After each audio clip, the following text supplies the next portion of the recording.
All right. And we are both live. The last word with Ebontis. What is going on, man?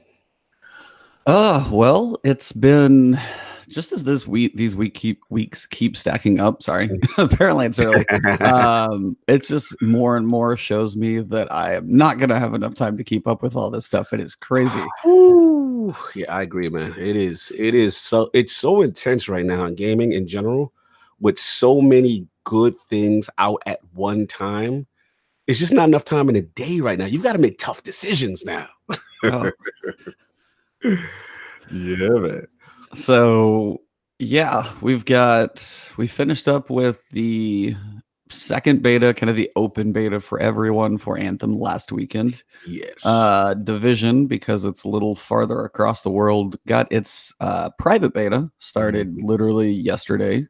So that's been a thing, and we both will talk about that. And then we've also got Destiny 2 coming up with its final event for Season of the Forge. And then there's games called like Sekiro that I want to play because I love FromSoft games, and I'm like, oh my god, that's number 4. So it's just all that stuff like piling on right now, and I'm like, I'm in trouble. I'm so in trouble right now. I don't even know what to do. So I don't know. What about you? Where are you feeling like? Where do you see yourself, couple months down the road? And we'll jump into Destiny here in just a second, but where do you see yourself headed to? Like hanging on to the most. Like, I know where you're going. Keep you grabbed. I know where you're going. It's tough.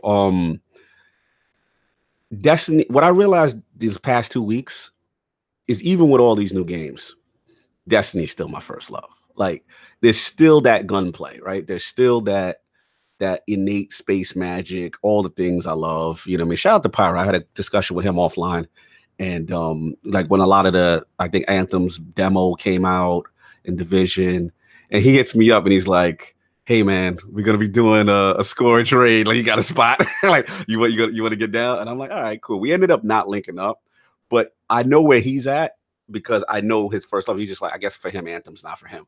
But it's one of them things that I'm like, ultimately Destiny is my core. That will always be me. But gotta be real, you know what I'm saying? We're in kind of like the downtime right now. We're coming towards the end of Black Armory. We're kind of prepping for, Season of the Drifter, or whatever, that kind of stuff. And then you've got Anthem out here, and we'll talk about that in depth, and looking fantastic on PC. Gotta stress that. On PC. Yeah. Sorry, Xbox faithful. I'm not there with you guys on console. I tried it. In fairness, it's not the same game that I played on my PC Master Race. I'm just saying, you know what I'm saying? You can blame the Bontis. You send all your complaints to the cheetah, put it in his box. But yeah, man, the Ninja will be on PC with Anthem because it is glorious. You know what I'm saying? But and then obviously the Division came out, and it's just like, man, and Division was something I always wanted to love. So to me now, with all the refinements on changes. So the way it looks as of right now, as of February 8th, Destiny's always going to be my go-to. Being at its downtime, I think right now it's Division. Hey, early call makes the early call. It's early. It's early. That's all right. I got to peel the layers off. Right now, I'm in the honeymoon phase. Exactly. You know what I'm saying? So it's just like, you know what? You're everything I wanted you to be the first time. Like the first time, I'm like, didn't like you as much. You know what I'm saying? But then you had no end game, and then you started to be shallow. Then you had glitches, bugs, hacks, and then you were through, right? So I think that's, in my opinion, like Destiny's gonna definitely survive and stuff, but they got to come with it now. Competition's here, Anthem's here, Division is here. Like, whoo! But we'll get into it. But as of right now, you know what I'm saying? Graphic God, shout out there. He's like, he's gonna have to animate that fire. Yeah, I need one of them graphic God. Yeah, we need just to forever. Yeah, if you can have an infinite loop GIF, that'd be great. Ooh, that'd be perfect. Graphic God. If you can hook us up and have that going on, because it's some serious looter shooter campfire talk going on right now. I tried not to tarnish the image too much with the text box. Sorry, blending is there. Got to get the background in there.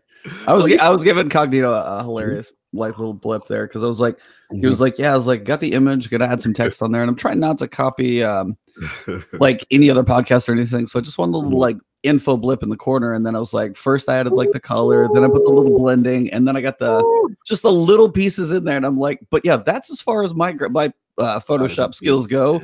And I'm sitting there, I'm like, dude, I can't draw cheetahs and ninjas and campfires and forests. I'm like, that's why we have an artist, because my talents stop real short of the rest of this entire image. So yeah. Graphic God. First of all, I want to shout out Wrath of War with the $2 super chat. Thank you so much, brother. He says PC destroys all, and Anthem ran beautifully on his PC. I'm with you, brother. I'm with you on that PC. Y'all got me on that. You know what I'm saying? Shout out to Scream. And yeah, Graphic God, thank you, bro. I mean, this image, if you get that crackling fire, while we talking, we got to talk. We definitely gonna talk about that. But yeah, that's pretty much what I got on the 3. So the early call, I'm kind of in my M-Tash bag. Shout out to M-Tash. Slightly leaning Division right now, but things can change. We know Anthem's got a lot of stuff to talk about, and Division, I mean, Destiny, we're waiting to see what they're going to do. But what about you? If it's an early call, I know, have you touched much Division or? So I got through the 2 campaign missions. I was literally, I got a pretty good chunk done last night, late stream. So I did that, did some side missions, a couple control points. I'm like level 4, 5. I'm not quite 5, I don't think. So I'm probably 4. Pretty much headed right to that Dark Zone mission is where I was going next. So that was kind of the feel so far. I don't want to get too much into it right now. As for me, for what I'm probably going to lean as, I mean, you said it well too. Season of the Drifter, we don't know what's coming, but our suspicions are that this will be the lightest of the content drops, mainly because timing from previous content expansions, and also you've got just what is it about? It's about the Drifter and it's about Gambit. And it does seem like it is going to be mostly related to those two with some quests and some exotics, but it doesn't have the feel of like, 4 or 5 pieces of PvE content. Even if the forges were similar, it's not this release of those and the quests for those. It's like probably one thing, and then maybe these little staggered weekly quests or something. It feels like you might jump in on Tuesday, knock out your daily reset, and then like whatever else is calling you, then keep going. So for the feeling of just mixing it up to kind of a difference for me, like Anthem as it comes out first, especially, I'm going to see how long it holds me. But I think that one has my interest peaked mostly just because it's something that I don't know. It's the whole Iron Man fantasy game, baby. I mean, and that's literally what it is. Like that verticality. It has a different feel. Like literally, Division is like a flat piece of paper. There's not much vertical to it. No, but you're on the street of Washington D.C. The 1-to-1's really cool. I mean, honestly, it does feel. New York City is really, really cool, but it is like skyscraper after tall building after things smashed together. And you're going through each of these streets, and they have tall buildings on every single corner. So not every, but it was like most of what you felt in that game was a lot of taller buildings and stuff. Just the fact that when you launched into the Division beta and you had just like the greener, lush area, had a completely different feel. You walk up on like the lawn of the White House. Apparently, we're doing this podcast completely out of order, guys. Sorry. Yeah, we're completely out of order.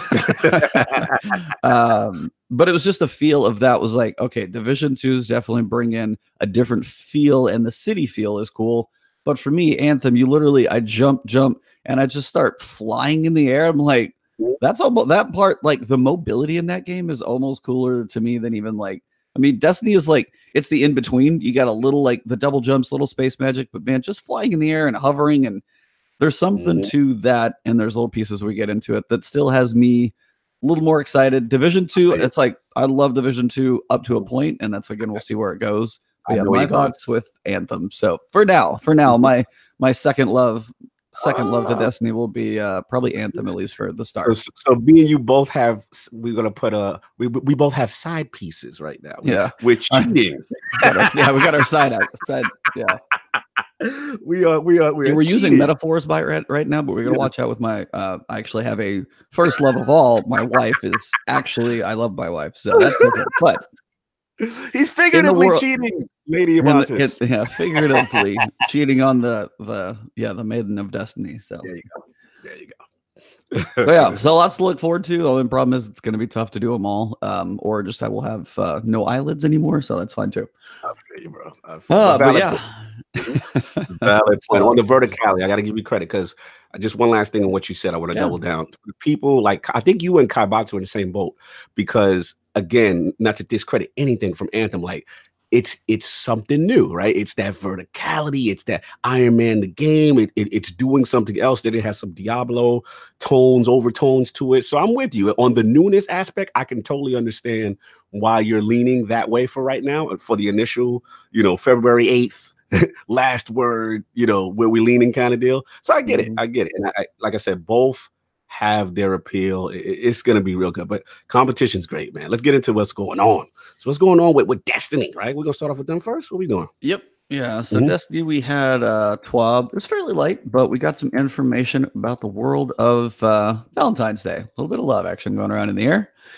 And Crimson Days is coming back. So quick little side here on Crimson Days. Yes. Starts next week. Yes. Now, unlike previous times, it's only a week. What do you think about that? Just being 1 week? I'm okay with it. Only because, let's be real. I mean, historically, Crimson Days has never been a fan favorite. Like historically, I remember one year, maybe like its debut year. I played a lot of shout out to Lord SWAT. I played a lot with him, and we really got into the mechanic. And I just don't feel it's a mode that, and again, we'll deep dive in what's coming this year, but historically in the past, I ever felt it was a mode that you kind of deep dived in, like that you kind of, we're going to set up shop. We're going to Crimson Days, man. Like we're going to, say like, it was just like, okay, it's here. It's a Valentine's event. At least the vibe for me. I don't know, like how have you felt about past Crimson Days? I mean, you're more of a PvP player than I am, so Crucible's your wheelhouse. Me, I'm just like, is there an event where I got to do something? Yeah, I'll spend a little time. But yeah, I mean, previously it hasn't had that appeal of here's a new forge or here's a, the Dawning event and there's a Sparrow to go get that looks like a sleigh and you're out there like shooting a bunch of stuff and baking cookies and like it has felt lackluster. It's kind of like not to put a red-headed color on it, but like the redheaded stepchild of some of the events because it's like it gets pretty minimal love generally. So yeah, I was like, it's not one I've been like, ooh, I can't wait for this to show up. I was like, oh, yep, there it is. Like, and then it comes in here and I'm like, and it's just like not surprising. Like I had no expectations at all. And I read what it is and I'm like, sounds about right. You nailed it. It's literally Crimson Days, figuratively, is the redheaded stepchild event.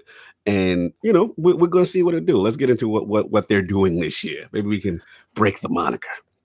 All right. So Crimson Doubles is the 2v2 Crucible playlist at the center of the event.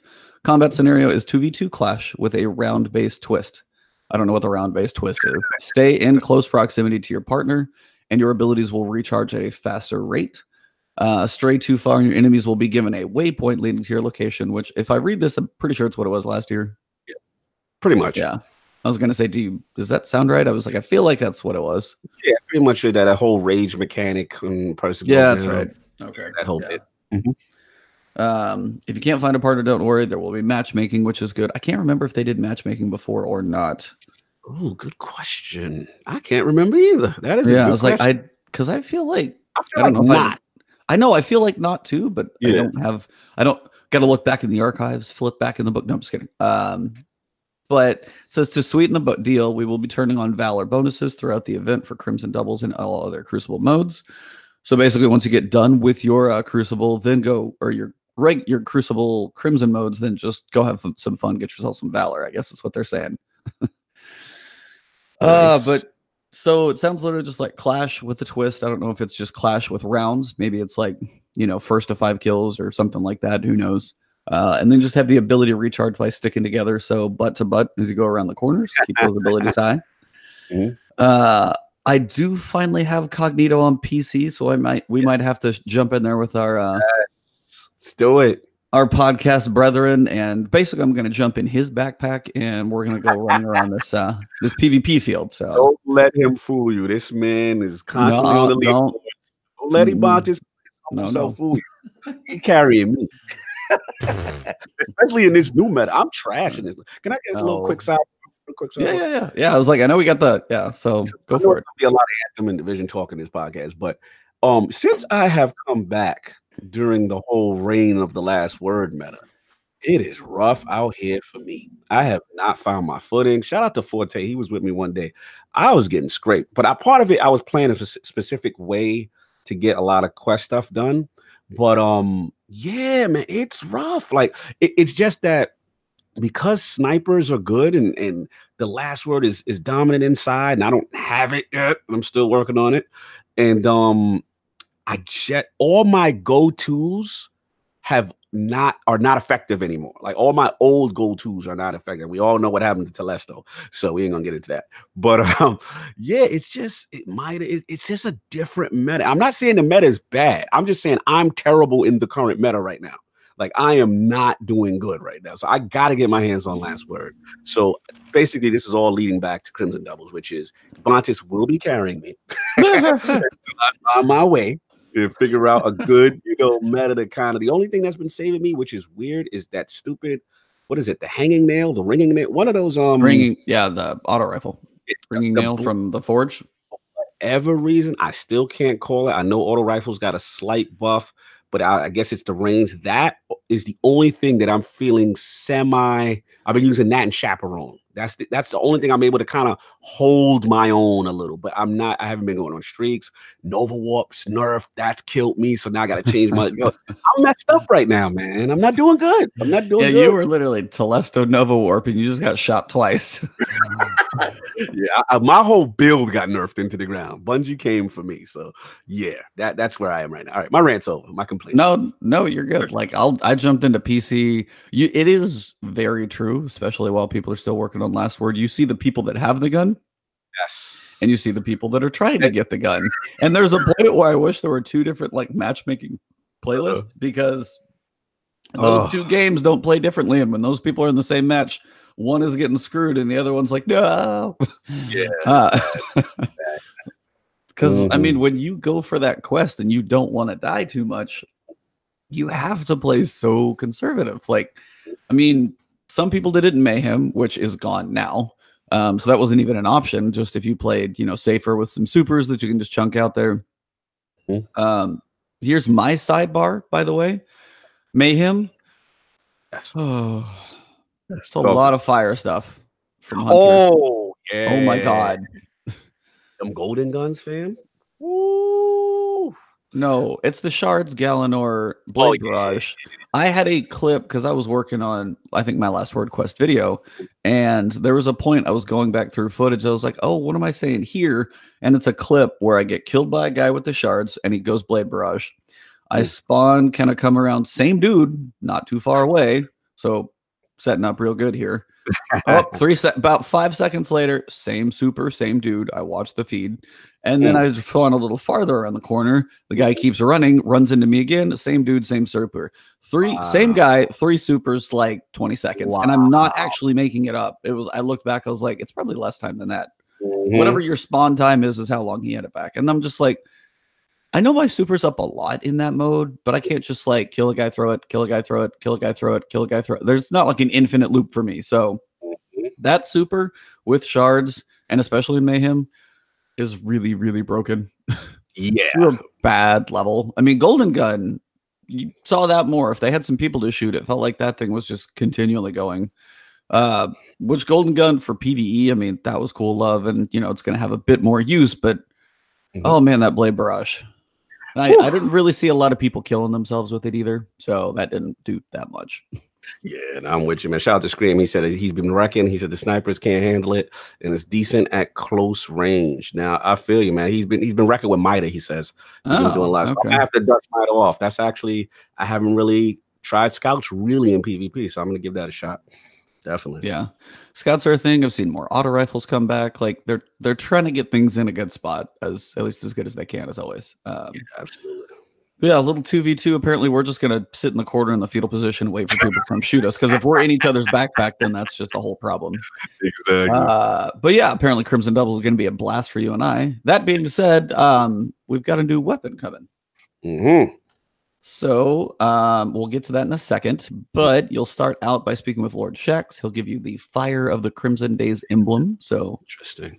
Jump in and get your emblem. He'll have 5 Crimson bounties, 4 dailies, and then 1 weekly, which is this. You'll definitely be jumping in with me. There are 4 daily bounties and 1 weekly bounty, which calls you to do a duo Nightfall with your partner. Wow, check that out. Okay. So that one in the discussion of backpacks, I'll claim it there, but I mean, it's like you got your you're the soloist, buddy. I'm there for the ride. You can just like boot up the mission and just like put a little bot on your mouse so it keeps moving, and then go grab a snack, and then I'll come back and be like, "Hey, we're ready." Exactly. So, make sure I don't go AFK. Yeah, pretty much. Looks like we've got a ghost, we've got an exotic sparrow with the rose petals on it. We have the bow, which we will talk about. We have a Wardcliff coil ornament, which is very specific. Interesting, yeah. And then 1 emote. So those are the things the rewards will be able to get from Shax. And this is it. So, I'm going to intro this, and then I kind of want to get your thoughts on kind of the topic of itself. Yes. Let's go. So, similar to Horror Story last year in Festival Lost, we had a specific gun for a specific event. Now, that one was Festival Lost was 3 weeks, lasted a while. Right. And it was a max power weapon for everyone, which is cool. Right. 600 power level, helping people get to max level, definitely good in theory. This time around, Shax will be offering a new bow called the Vow. It is a solar bow. It's at 650 power level, so again, that final push for people trying to get to max level. Yep. But it's a week. So what I want to ask you is, what do you think of like the time limited nature of this weapon? If you didn't get the raid bow, this is your first solar bow. Right. And like the very limited nature around something that kind of rounds out a very important piece to a lot of people's worlds. I can tell you exactly what's going on here. This is Anthem and Division are here. Get your behinds in this game. I'm telling y'all right now. No disrespect. This because I've never seen them usually it's about a 2 week to 3 week period, right? When we had Horror Story and all that other stuff. This is, I mean, and in their defense, even though we know the competition is out there, Crimson Days hasn't been, like I said, the greatest event, hasn't been received the greatest. So I'm glad they have that bow. You know what I'm saying? I'm definitely gonna try to grind to get it. But in my opinion, having a 1 week window to do this is, hey, we need you engaging in our game. Like, this is how, to be honest with you, E, and I'm glad you brought this up, because this is how I envision it for the next couple of months. Because we're in between, right? We're in between. We have the season of Drifter. We still don't know what's going on. And to me, they already kind of set the trend with the Last Word Quest launching that week. You know what I'm saying? With Anthem's demo. Like, they seem to, Bungie's marketing team seems to always conveniently drop these kind of things right around the launch time of certain games. This is my opinion. This is my observation. Totally fair. You're allowed to have an opinion. Yep, totally. So to me, this is, hey, we see Division out there. You guys been over there cheating. Get your behinds in here. Get this bow, 650, 1 week, get in, get out, and keep this engagement going. It's almost like this is a hey, remember me moment. That's how I look at these kind of things. What do you think? Am I going too hard on them? What do you feel about this whole like 1 week business? So mine's not even as much timing wise, they seem to have this stuff pretty close to the other games. I mean, they have to pick weekends at some point. Literally, it's been every weekend something's going on. So that's just going to be hit or miss. But they have timed it pretty well so far. Give them that. Yes. But for me, it's more the idea of you've got Arsenic Bite and you've got Subtle Calamity as your general legendary bows. One's Arc, one's Solar. Now, there is technically a bow in Last Wish that is Solar. It's the Tyranny of Tyranny of Heaven. But I don't have that one yet. Yeah. Yes. Because I've only done so many Last Wishes, haven't been lucky to get that drop. So it's been its own thing. This is the first time to actually get a Solar bow, and you get a chance to get it for a week. Yeah. So mine is just the limited nature of there's always those moments where if you're out of town and missing, and I wish if you're out of town and you don't have the chance, I understand the limited nature, but then it should just be like, hey, this is in the loot pool afterwards. Like, this is your, like, Thunderlord. That was, I mean, while it sucks that not everybody has the chance to run to do a quest to go get it, which I still think that should probably be there. Right. At least they have a chance to still get the gun, and they kind of have to. That gun's broken, so you have to have it. But it is. I mean, I'll go do, like, I literally ran. Shout out to my Twitch chat because they were joining me for a while one night, and I was doing my run through of Strange Terrain, but I was trying not to use. I didn't use my Go Figure, which for one was crazy. Wow. And I didn't use Thunderlord, and I didn't go Arc Singe, and that's like that would be a normal build on that run. So I went like Void and got my face melted by an ogre a lot. But when I was stepping outside my own meta and I was just like trying to do something different, same thing here. It's like, if I want to do something different, it'd be nice just to have the option for it to drop somewhere. That's it. That's kind of my thing, is like timing. Otherwise, I just wish the gun was available all the time afterwards, just at least in the RNG pool. So if people kept playing, they would eventually see it, not just like, because I mean, it's a solar build. There's only like one other one. Right. It's not just like an auto rifle. It's kind of limited. It's a good point. And it's interesting to see how they handle that, because it also kind of eerily reminds me of Faction Rally. There's people that still never got a chance to get certain catalysts. Like I never got a chance to get Sunshot catalysts. And, what's the option? Now, we did just recently hear they plan on adding last TWAB. They're going to add a lot of these exotic catalysts back into the loot pool. But again, stuff like this. What about guys who, like me, again, who came to PC, who don't have Horror Story on PC? Right. So I'm never going to get that good. Like, it's tough, How do you handle that? And one adjustment that I like that they made is with the pinnacle weapons for Crucible, which is now keep going. Which is now it's like, okay, I don't have to do the 5 resets, and then in one season it can still carry over, grandfather over. That kind of stuff's cool. They're gonna have to come up with a way. Because let's just say this thing, I mean, we don't know the stats on this thing. What is it? The Vial, right? It's called the Vial? Yeah. We don't know. Sure, it's not crazy, but yeah. We never know. What if it's really, what if it's really strong?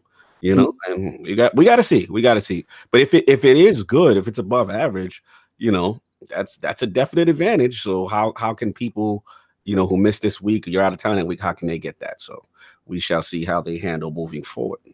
Yeah, it's just the limited nature of like RNG stuff in the first place. If people want something to grind for, don't take it away. Yes. Just doesn't seem to like add it to a quest, cool, and then add it to the world if you miss it. But I mean, that's why I was like, I know Thunderlord's not optimal because actually they're missing out on the quest. But take that idea of like it's out there now in the world, and just that would handle things a lot better. So this is your bow in action, jumping around. It's got the nice little, I'm sure it'll have like a pink ornament or something like that on it. So. Absolutely. And it will be the first bow available to all players of Destiny. So if you don't have Forsaken, you never got a bow. Right. Correct. So this is the first time. And another reason why I'm like, really, don't take it away. Yeah, man, that's a good point. We'll see. Got to get out there. Got to get your Crimson Days on if you want it. If you're in town. If you're in town, if you're playing, if you're not distracted by 17 other things. Exactly. And other games. Yeah, it's crazy town right now. But while playing Crimson Doubles, you will be earning 7 confectionery hearts with every win, 5 for every loss, and each daily bounty will reward you with 15 hearts, and the weekly Nightfall Duo bounty will give you 75. So that one's actually probably going to get done a lot more than they expect. Yeah. Because the things that you can buy are worth the following hearts. Now, as this is only a week and you have a loss, say you're a solo player, you can matchmake into the Crucible section. To get that bow, if that's the only thing you want, is 20 matches of Crucible. Now, if you win, you'll get some. Yeah. But to get the legendary bow, that's 20 matches of Crucible. And if it costs like 20 and then you're back down to 0, to try and get the Wardcliff Coil ornament, that's 125. Like, it's not like you're adding, it's not like you're collecting a certain number. It's like, hey, earn this many and you unlock this. No, it's earn this many, buy it and start over, if I'm reading this correctly, which it's a lot. That's a lot. It's definitely a commitment. Thus, the Nightfall Duo bounty will be used. Oh, big time. 75. Yeah, I'm linking up with you on that. I'll be putting out all the solo videos that Tuesday. Yes, please. We got to link. Oh, yeah. I need that. So you've got the Terra Strella. See if I can butcher that word. I think it came out okay. You nailed it. That one's 25. You've got the Undeterred Exotic Sparrow. That's 50. The bow will be 100. Wardcliff Coil Ornament 125. The Flaunting Dance Legendary Emote 150. And then the Warm-Hearted Gift Package is 15. So it says if you're looking to spend your extra hearts, Shaxx will be also offering Warm-Hearted Gift Packages that will give you a chance to receive enhancement cores, weapons, mods, gear, and resources. Did they say enhancement cores? I think they got enhancement cores in there. Oh, let's go. Shout out to this. That's what I'm talking about. Because I ain't gonna lie, I miss me some Eva. I miss me some Eva right now. When you used to use the Easy Bake Oven and she would just be giving out so much stuff. Oh man, I need these cores. I need to max out some guns. Yeah. So all right. Yeah, that's some incentive for me right there. Literally, I think I'm more excited about that, to be honest, because I'm bad, y'all. Like I'm terrible with my core management. Like I'm always infusing. I'm always keeping multiple builds for different subclasses. I mean, my minutia with certain min-maxing of certain play styles is crazy. So I'm the run through core guy. I'm the guy that's logging in just to see Spider, when it's down to 10, shards. I'm that guy getting those bounties done. The ones where you break them up. Scrapper. Yeah. I'm the scrapper bounty guy. That's me. So I actually have some incentive now. I'm glad I didn't catch that. I'm glad you brought that up. It's going down. All about them core. You guys got any more of those cores? Yeah, on them cores, man. That is me. Yes. Dramatic. I mean, it gives a little extra incentive to it, which is good because that's some of the stuff they need. Do I think those cores and mod components are in like the proper spot? Probably not still, but they do keep putting them in more of these places, which is, I don't know. It's like a weird incentive to be like, hey, come play our game. We'll get you these cores. We got them. We got them on sale right now. Like it's a weird incentive to throw in there when so many people are still irked about the idea of infusion, which I heard is not like on the table to change right now and stuff like that. So they said that's not all. Along with these rewards, there will be a set of Crimson Days triumphs for you to complete. We don't want to spoil all the treats and reveal the triumphs just yet, but they will reveal the reward for completing them all, which I'm like, really? You're going to keep some things secret, but if you get them all, this is what you get? Interesting. Yeah, that seems like the wrong order. Like, hey, if you do the first one, here's this. No, this is like the completion one. You get your sugary ghost shell. So it actually looks like, it looks like a chocolate ghost. Looks chocolate, yeah. Which for me, ghost shells don't do that much for me. I'm sorry. Not me neither. I've never really been a fan of the Crimson Days, like ghost shells, to be honest. I'm just like, whatever. Even the shaders, I never really liked the Crimson. I want to see what the shaders really look like when applied. I like it how it looks on the Vow. The bow looks lit with the shader, but I want to see how like the other, how the other things kind of look on other outfits and stuff. We'll see. So that is like that. Like, that's your in game. Like, do I care about a Crimson Ghost? Probably not. That's not the thing that's gonna like keep me. That's not gonna be the thing that keeps me grinding for triumphs or finishing, so many matches or whatever it takes to get this thing. I'm like, if I don't get it, I'm like, whoa. And that's just honest because like you look, how many ghost shells do I have that I really only care about the perks? And if it pulls up, it's like I see the projection on the ghost shell more than I see the ghost now because I see those sitting around tower when people are doing stuff. But I don't see the ghost. It's too small. I agree. Yeah, it's not that big of an incentive. Let's be Yeah. So little a light event, spend your time, do your Nightfall, get your 75, do a few matches, get your bow, and that might be what some people do because that's the only real exclusive for me that's probably got the incentive for me. I agree. Definitely. So double drops are back, which is good. They have fixed. They have not gone back to Festival of the Cost. They just like, hey, get all the drops you can. Here you go. Good. So you're gonna have a Crimson Engram with every bright engram. They will also be available for silver if you want to, but I wouldn't play enough. You'll probably get what you want. Nothing in here is too crucial. Contents of the engram have not changed. So if you didn't get anything you wanted last year or new to Destiny, this is your chance to get more. So it looks like you got the ornament for Sweet Business. First one. I can't quite make out the other two. Why can't? All right, the third one, number 3 is Graviton. Okay, that one. Yep, makes more sense. Blanking. Why does that? Is that? It looks so. I don't know what that is. Yeah. Anyway, couple gun ornaments. You've got Cold a Heart. few. It looks like maybe Cold Heart. That might be it. It's just that weird, like little, like the handle thing. Yeah, this little handle thing with like a bathtub stopper on the side. Like that's what it looks like. Just an old school, like just little bathtub stopper with a string. Just it's stuck in the side of a gun. I don't know what that gun is though. It's weird. But I mean, you have like here's like 4 variations of ghost shells. Woo. Here's like 4 sparrows. Whoa. I mean, I'm sorry, but woo. Like, yeah, and especially watch all these drop at 150, and I'm just gonna dismantle them anyway.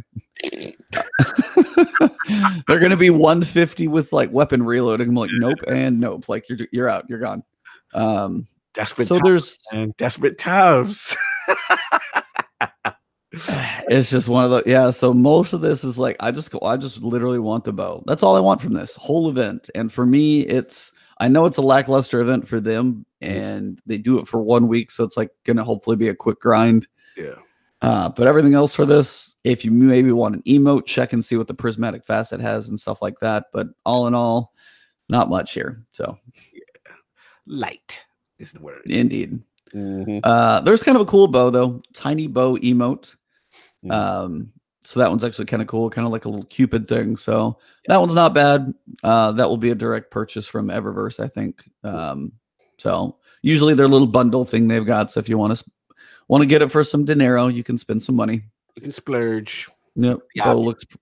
So it'll be next week, February 22nd, and it'll conclude on weekly resets on the week after. So you get a week, find your buddy, spend some time in the Crucible, and get yourself a bow.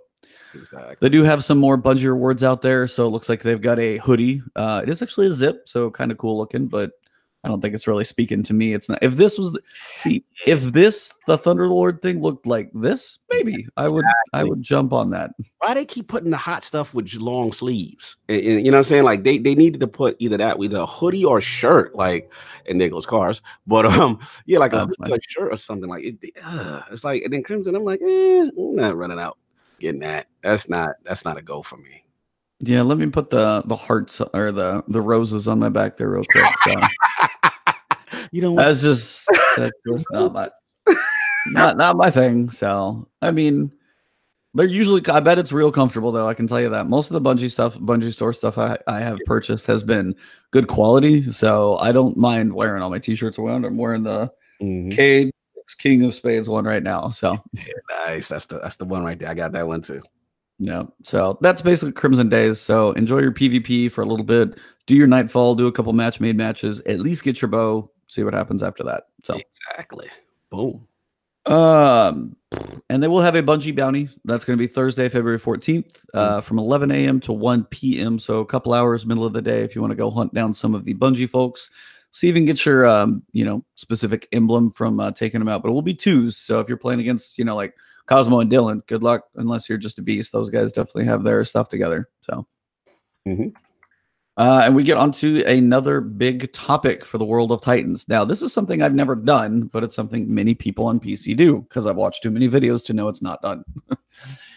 Titan skating is actually going to get a decent fix. I don't know if it's going to be fully removed, but I definitely think they're going to fix the macro effect of it.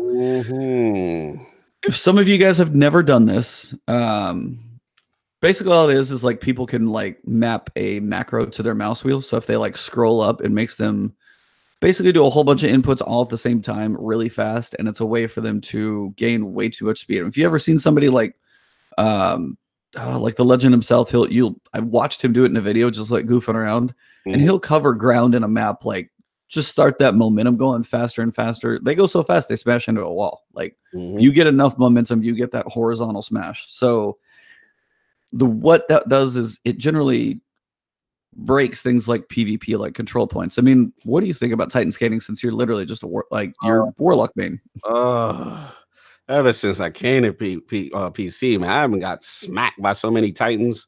It's ridiculous. Yeah, it's out of control. It's out of, especially PvP.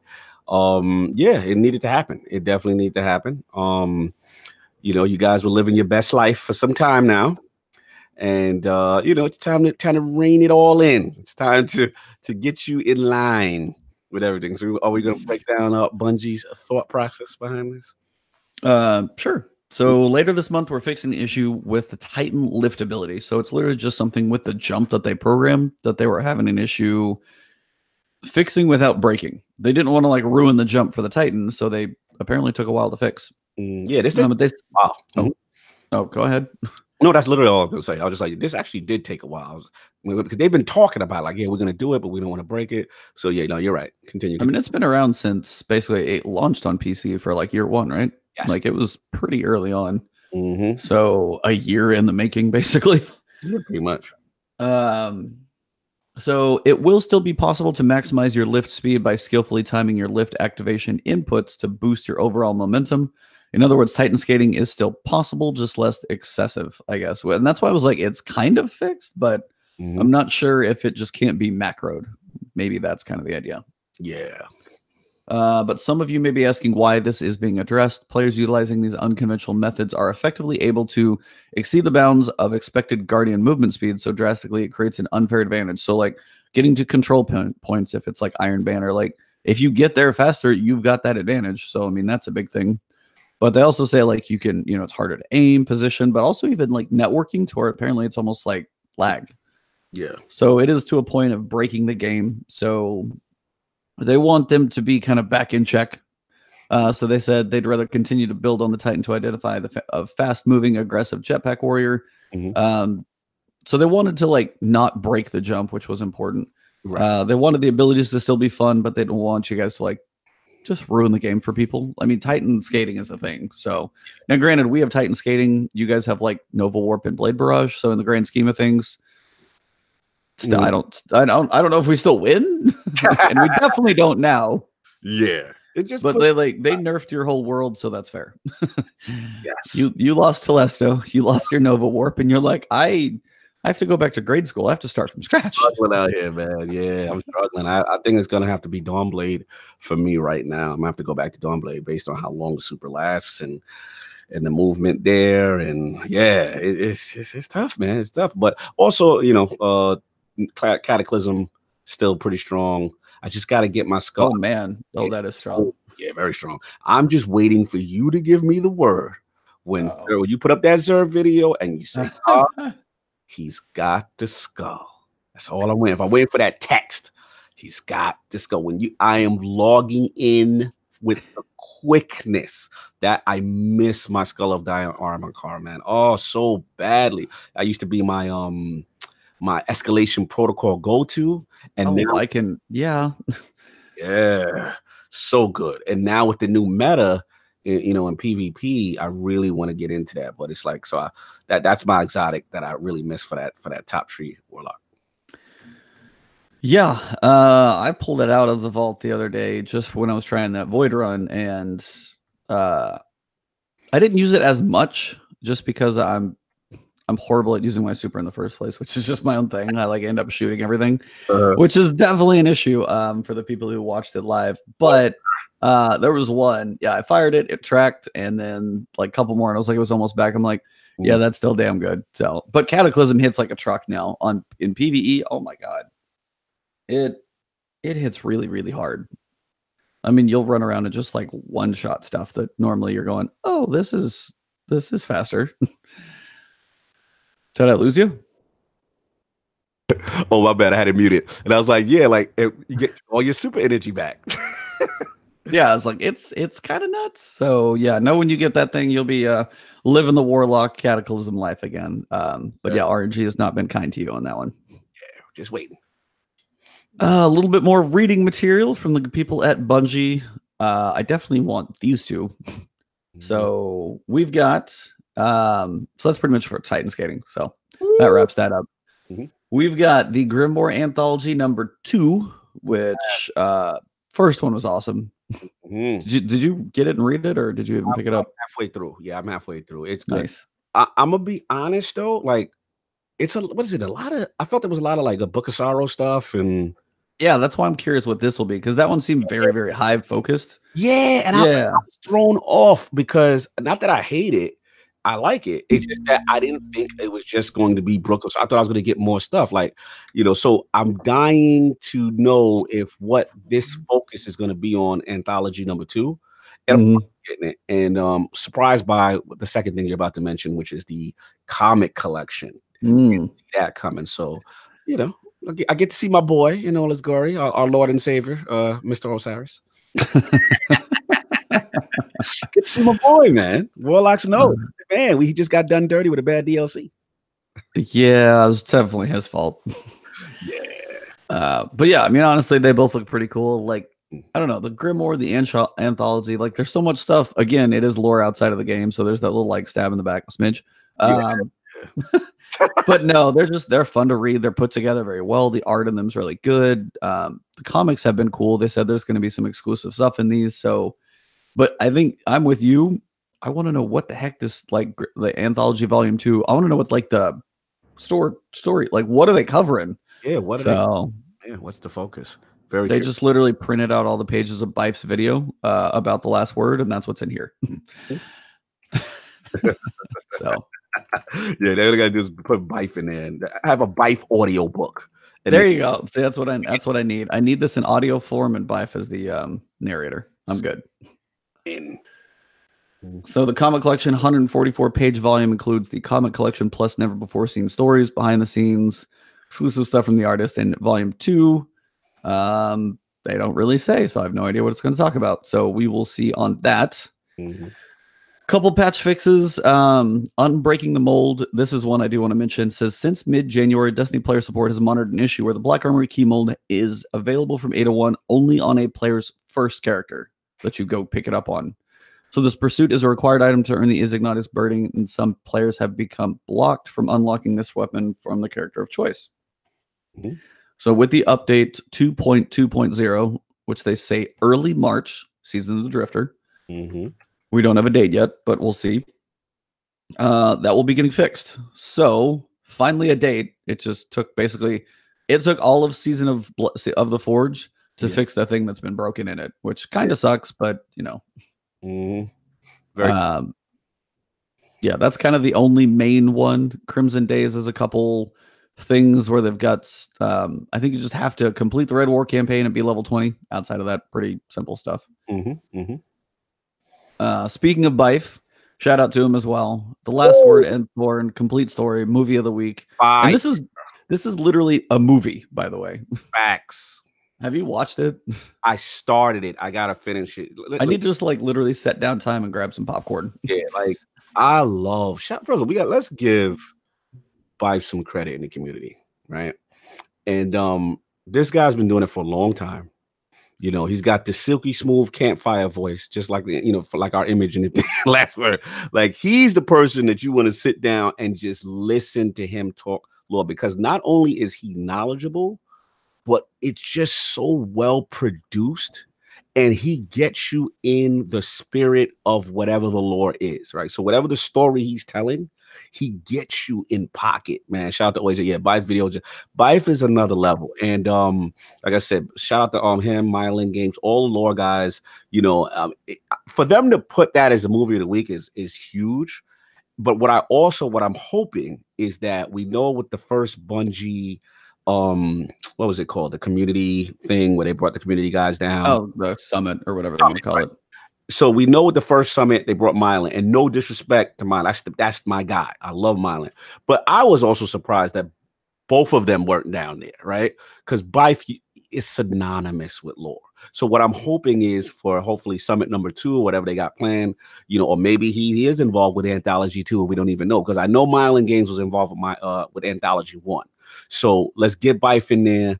Let's get him his due. He has such a passion for this stuff, and it's good to see him recognized. So shout out to Bife. Met him one time. Good dude. Very tall. And, yeah. He's a tall dude. Taller than I expected. I'm like what, 6'2", 3"? You like meet him, you're like, oh, what's up, man? About 5'11". I'm like, man, bro, I didn't think it was 6'2". Yep. But cool dude, man. Shout out to those guys. Shout out to Peasant Squad. Hopefully I get a chance to link up with these guys at Guardian Con, as well as I'm fanboying for my boy Unknown Player. Those are my dudes, man. I really like Peasant Squad. So shout out to them. And definitely check this thing out. If you haven't seen it, we all know Last Word and Thorn is one of the more iconic weapon lore stories in all of Destiny. We see it with the Last Word quest, what's going on, how they're paying homage to it, and to see Bife do this, the whole Dredgen Yor, the whole, Shin Malphur, all of that good stuff, how this now is going to tie in with the Drifter, and he's pissed after what we did, but that's spoiler. But yeah, man, this is good stuff. Check this out. Really quality stuff. Yeah, so yeah, it's like an hour and 26 minutes. It's really well done. If you ever wanted to dive in and see if you have an interest in Destiny lore, here's where you go. His other one where he did the full like Destiny 1 to Destiny 2 thing, that one that I think he had 1 million views on that recently. No. Yeah. 1 million views or 1 million likes. Some insane number. Like I think he had the views easy, but I think he got like 1 million likes on it, which was amazing. So salute. Yeah, so shout out to Bife, definitely well deserved here. I mean, the time put in this is insane. It's an hour and a half. The art, the voiceovers, they had some cool people from the community help out. Really, really, really cool stuff. So dope. And apparently, people have been having fun with Argos lately as well. I've heard of people doing like solo. I know Carolina Gaming. I know that guy soloed it recently. I saw him on Twitter. People messing with swords and Argos. So some of these like old raid challenges people have been doing, definitely keeping the community busy. Yeah, especially with the new meta as it is. You got Acreus running around being. Oh man, that. Yeah, I've seen that. Woo! It's dirty, the stuff, because with all these buffs, now you're going into these old raids and just, we already saw the golden guns with Callus, and it's so, the new meta has definitely made the old content a little more refreshing and how strong we feel now. And I like stuff like that. I miss when we used to do back in D1, what is it? Legends of Triumph, and you go back into these old raids and you're using newer strategies because, different things in the meta got buffed, and it's fun stuff. So it's good to see, the community come up with kind of things like that. Makes you feel powerful. I like going back to the old content and feeling powerful. Like that's something I've always enjoyed. So shout out to these guys running around with swords, breaking up Argos. Yeah. That's been weird. So that's one of those, like me as a solo player, I'll do like Nightfalls, had my, Shattered Throne over the weekend, stuff like that was really fun. But man, some of those like raid encounters, there is such a small margin of error on some of that stuff. It's impressive to watch. So yeah. They had a couple little like pieces of art, but they're keeping it quiet right now. They just said Crimson Days is coming up. They don't have much on Season the Drifter. I'm honestly sure that it's going to be after, because I mean, date wise, we've got Crimson Days is going to be 12th to 19th. Yes. And then I'm guessing our 21st podcast, 22nd. Flashpoint on February 22nd, which is Anthem Day, by the way, is going to be hopefully where they drop the news on Season the Drifter. So, because it's going to be a week, it's probably going to be the 5th, would be my guess, is March 5th. So you've got a week or two to start getting it out there. So not long. Yeah. Not long for the first season of the Forge, and we'll see if this Drifter season has anything to offer. But that's a pretty quiet week in the world of Destiny. We talked more on it than I even thought we would. Yeah, actually, we did. Yeah, that's actually a good point. Yeah, pretty quiet week. I mean, we know. Listen, Destiny fans, we're in the incubation phase. we gotta huddle up. You get your stuff done. You jump in. You do your little Crimson Days, but there's other stuff to play, and that's okay. That's okay. We got things to do. You know what I'm saying? But they're gearing up. You best believe. And I'm very curious to see. I don't know if I wouldn't say that. I'm very curious to see a non-Activision focused Bungie, but I'm not going to give that title yet until we see the September DLC. Because then, in my opinion, that's truly them with the shackles off, right? Because we know they have to see this thing throughout, all the way through Season of Drift and what is it? Season of the Redacted. Season of the like Robot Ninja, Season of Leviathan. Nobody knows. Like there's so much in that picture, but I have no idea. So I feel until September, we're gonna have some fun with what you call it, Season of Drifter, lore wise, especially Thorn wise, especially. We know stuff's coming, that kind of thing. So that's gonna be fun lore wise to see how things continue. But I am definitely curious. What are they gonna do for September? Like, how are they coming out? Because back's going to be against the wall, and this is going to be all them.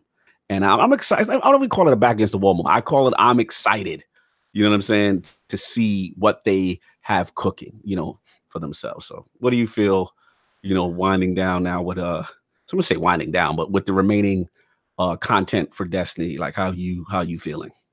I mean, for me, it's to a point of I think you're right. It's just going to be right now with everything else we've got going. I mean, there's 3 other games they're going to have. We'll have a lot to talk about. I mean, 2, and then stuff like Sekiro and stuff like that. Like, there's going to be things that like pull at my time. So if it is smaller things where, hey, I knock out Last Word on maybe Tuesday or Wednesday. If they ever throw another dungeon in there, that'd be awesome. But that might be the type of thing that I get to look forward to. Yeah, that's you. I mean, they're just so fun. It is. But yeah, like that definitely is the next big chunk is what I'm waiting for as well. The annual pass, like for $35, I mean, I've got my share of content. What I have somebody else buy it, you know, I mean, I feel like there are certain things they might have missed if they didn't do the annual pass because it's just not like you're not in the moment as much and going back through and be like, hey, grind through the forges. Are you really going to grind through the forges at like 700 or go through your rolls? I mean, there's certain things. I have no idea how I feel about the annual pass yet. I guess we'll see when it ends up, but yeah, I mean, I've been having fun with it out now that I've been, you know, I'm on like Forge 2 or Forge 3. I've been actually having fun with the forges. I really now starting to get into the mechanics and stuff like that. I did what's the Niobe Labs one? I can't pronounce it with the B. Oh, Berguzia? Yeah, I did Berguzia, had fun with that. You know, it's cool, but again, like shout out to El Boogie in the chat. Right now, we're in the hibernation stage. They've got to gear up and see. We got to see what they've got cooking.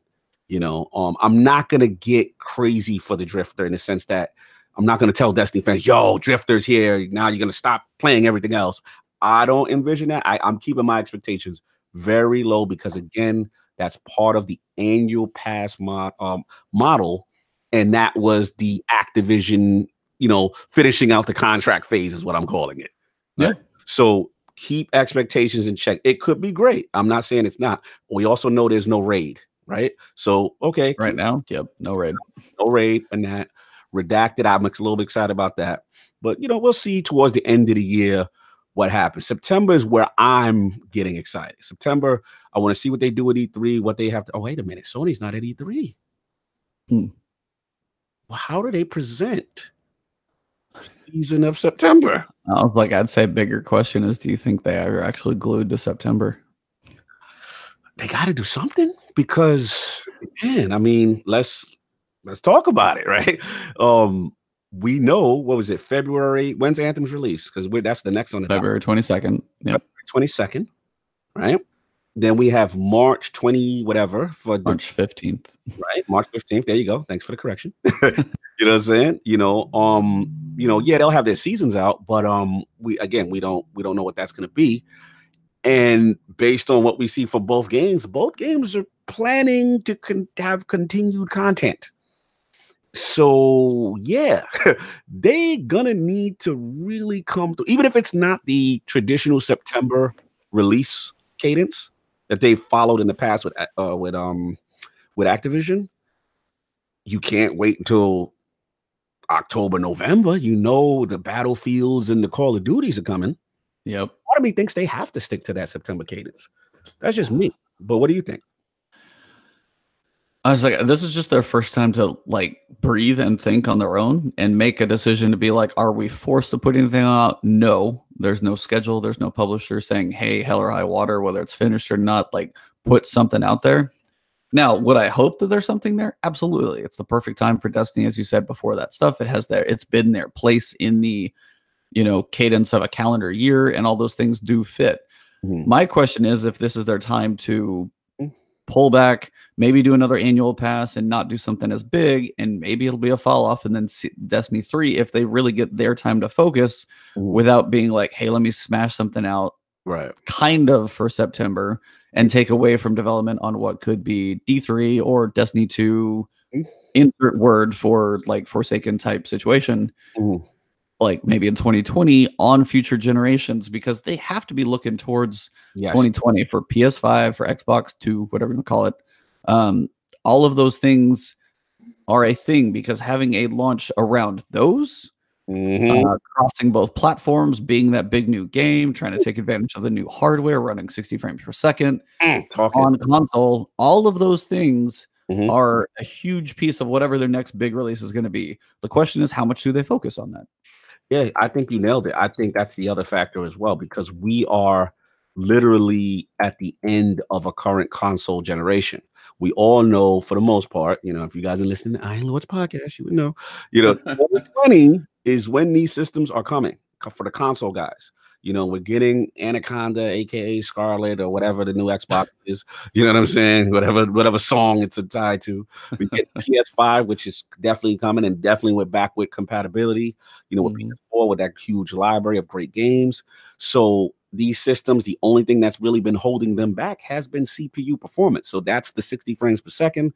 We all intend to see, higher CPUs, a little bit better GPUs. So these systems are going to be able to rock, finally, and be kind of somewhat on par for what's going on with PC. And I think with D3, we've all known, based on, shout out to Hogue Law and some guys I've had on Iron Law podcast, with the abolishment of the Activision deal, that now sets up the whole exclusive thing, most likely fair play, whoever wants to buy it.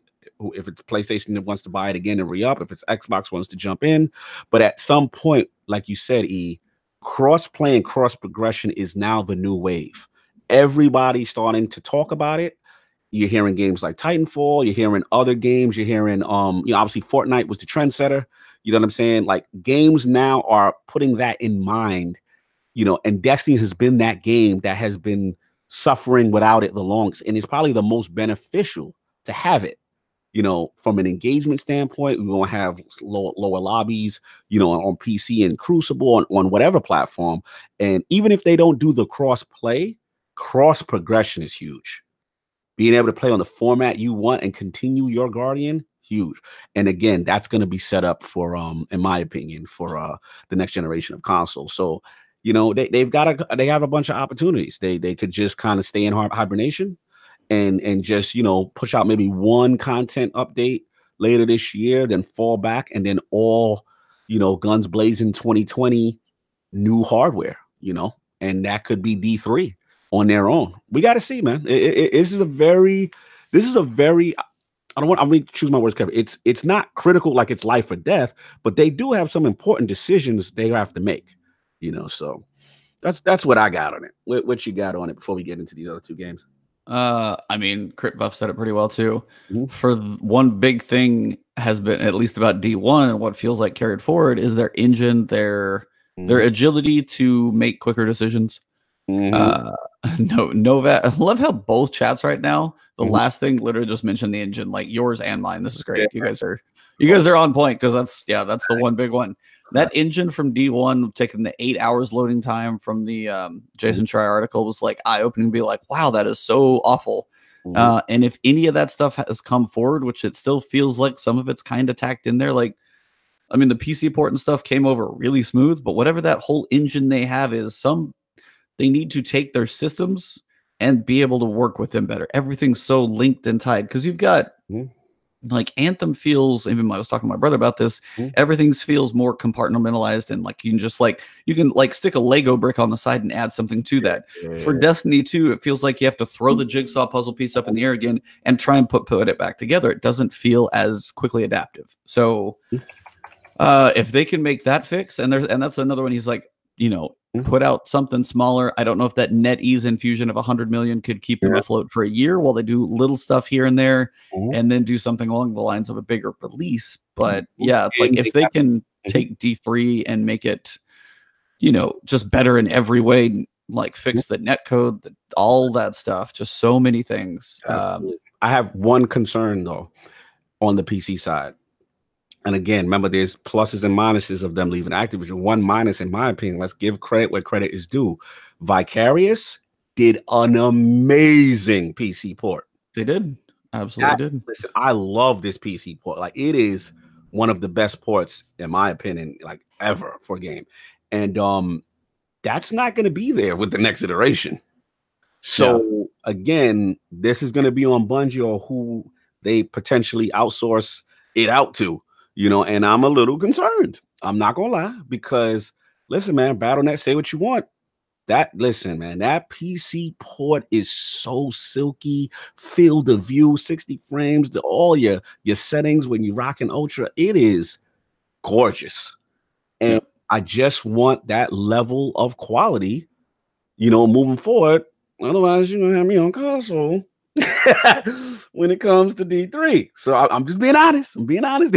Like, I need that level. You have to maintain that level. So I don't know if you got to snatch up and hire some, ex Vicarious Vision people. Keep that standard. I know Nova said I'm a little worried. You're not concerned, but I'm a little bit. That's a great point, man. They were under Activision's tutelage. Yep. So, we just got to see. We just got to see. Yeah, I mean, Bungie signed off on the product, but man, they put out a damn good one. So, ooh, facts. Mm-hmm. But yeah, so I mean, Destiny's got a lot. It's still futures up in the air. E3 may or may not say a lot. I mean, that's kind of the point where you go through and you wonder if they're going to be there. If they don't have a presence, that's going to be everybody's question. But as you've said before, is like, how can you take a long step away and then kind of still be relevant? Say if you do what I'm thinking, like, take that smaller annual pass and come back with D3 in the big way. Have you been forgotten, or is the point where maybe, or the other ideas, are you looking for that spacing from that original D2, D3, no Activision, and so you want separation, or are you worried about being forgotten? And there's debates on both sides, I'm sure. Absolutely. So a lot to know in the future, but for now, we'll just follow along with the seasons as we go. But next, we got this game called Anthem. So, Anthem has been 2 demos, kind of a tale of 2 demos as well, with the patches they made and things like that. Now, consoles had a different thing, but even my feel on PC was noticeably different. I know in the open demo, my brothers, my nephews, they had their base PS4, not a Pro. Yeah. I think he said it sounded like it was going to take off. And that's the base. I mean, those things definitely can do that. But yeah, it was not optimized for sure. And I know that's something they've been working on for both console and PC. So optimization aside, for this final, round 2 of the demo, I know you got to play the VIP. How you feeling about Anthem as you got a couple weekends on it? All right. So it's just what you said at the beginning of the Last Word podcast. Well, it's like Anthem is it just feels good, right? Like, you jump in, and again, that verticality, that world, Iron Man is simulated, and then, but more importantly, it's more than that. It's the combination. It's very ability based, and it's just that teamwork combination. Shout out to Elbow. She's like, she can't wait. She's sold. It's just that, like, okay, if you're running, Interceptor, you're on the ground, or you're running, Colossus, and I'm Storm, and you're doing those combos. It's really nice. Like, you see where the game starts to shine with the individuality of the classes. I'm not necessarily sold on the gunplay. I feel the gunplay is kind of secondary, but it's okay, because it's its own thing. It's not trying to be Destiny, right? Right. It's the abilities aspect. So I love that. I'm dying to dig deeper, the strongholds, get more of that going on. Some little concerns I have. The enemies popping up, not there yet. Like the mobs. Now, I heard a lot of this stuff is going to be fixed come launch. Yep. Obviously the first one, the VIP demo, did not go well. There was a lot of issues, and they definitely, resolved that big time with the public beta. You know what I'm saying? So I'm good with that. I guess, my whole thing is, jumping in, seeing how the narrative is. I'm dying to know how that goes, because we know BioWare can tell a great story, right? I feel that the demos, unfortunately, have not really focused on that. It's more about just getting in kind of thing. And, I get what they're doing. It's a demo. I get what they're doing. But I'm very curious to see, when I play the campaign in the main game, am I emotionally invested? Because people could say what they want about Destiny or whatever, but they've improved, and they've, forsaken and shown, like, we can't, like, remember we had the argument, like, it improved to the point where they were telling us, they got Cade, we got to go get them. You know what I'm saying? Like, we were invested emotionally with the whole Aldrin thing, right? Same thing, Dreaming City, the Queen, the whole bit. So I want to know if that world is going to capture me. You know what I'm saying? Shout out to OHA. He said he loves the art and design of Anthem. Very worried about the gameplay loop, and that's my thing. Now, my whole thing, because I know you're Anthem more than me. Not that I'm not Anthem. I'm just, if we had to rank, you put a gun in my head. Division 2 is a little higher for me, and then you got Anthem's higher for you.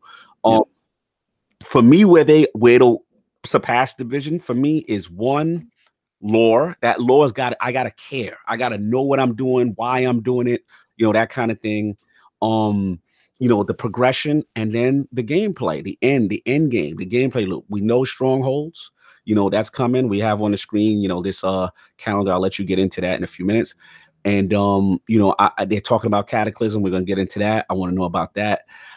I guess my only concerns, is to me, their gameplay loop mirrors Diablo. Yep. More than that. You're not wrong. And for me, this is just my personal preference. I'm not the biggest Diablo guy. Like when I played Diablo, it was boom, I was in, I was out. You see what I'm saying? Like I wasn't gonna do this on super hellfire difficulty. That's just not me. And the last little complaint before I give it to you is that they gotta stop with these loading screens for everything, man. Oh my god, loading screen for this, loading screen for that. Loading screen for this, loading screen for that.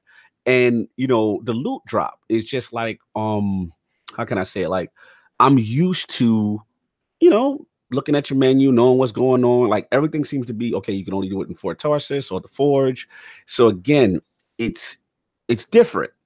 I gotta just see when the full product releases, how invested does it make me that I'm gonna keep doing this for extended period. I know I love the game. I know I'm excited. I'm going to play it with you.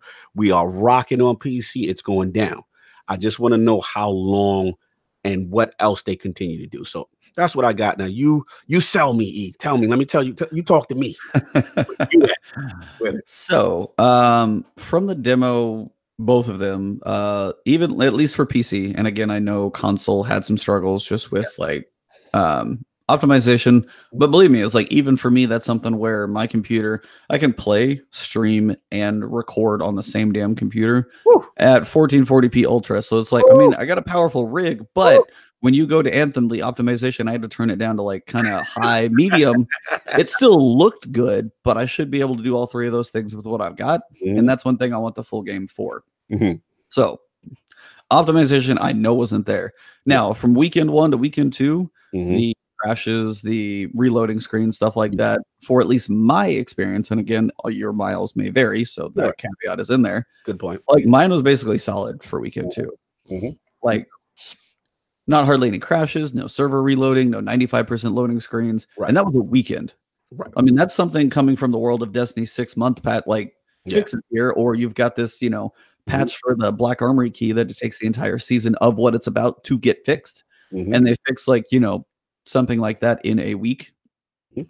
That was impressive. So, and mine has been also, I feel, not my relationship, but what I've watched, the effort that the producers and the people involved in this game have put into the social interaction and the continued feedback has been amazing. And this is something anybody can try and do. Can I stop you for a quick second? Go, yeah, man. Bro, I'm so glad you said that, because we all know EA, evil EA. I get it.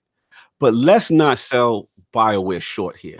This is probably the most, what is it, Mark Dara, Mike Gamble? Am I getting the names right? Mike Gamble and Ben Irving, all three of those. Yeah, all three of those. They have been the most transparent dev I have ever seen pre-launch. Like they're doing QAs, whatever you want to know, we're telling you.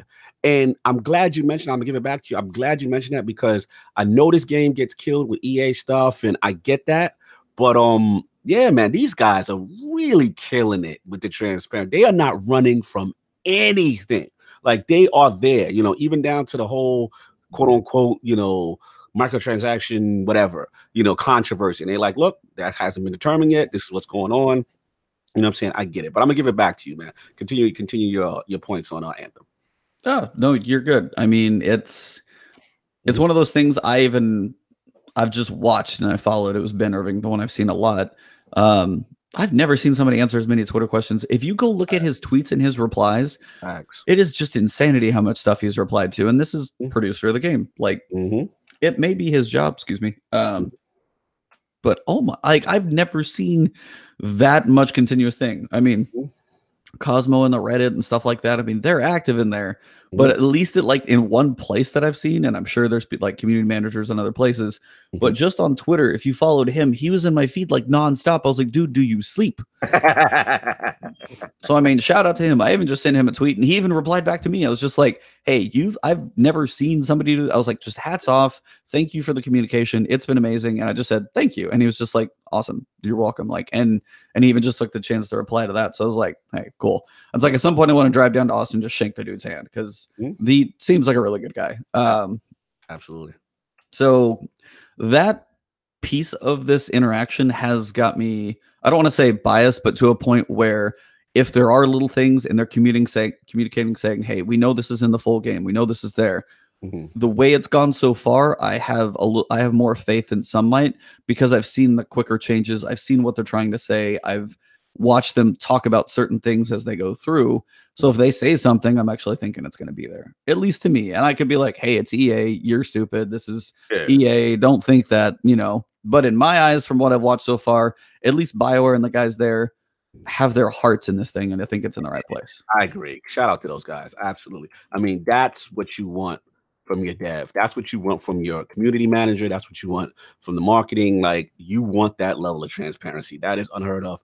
And that's what's giving me hope. And let's be honest, we want them to succeed. I mean, these are the creators of Mass Effect, Dragon Age. This is the A-team BioWare. Now, granted, some people would, you know, if they're looking for this single player kind of experience, this is not this. This is made to play with friends.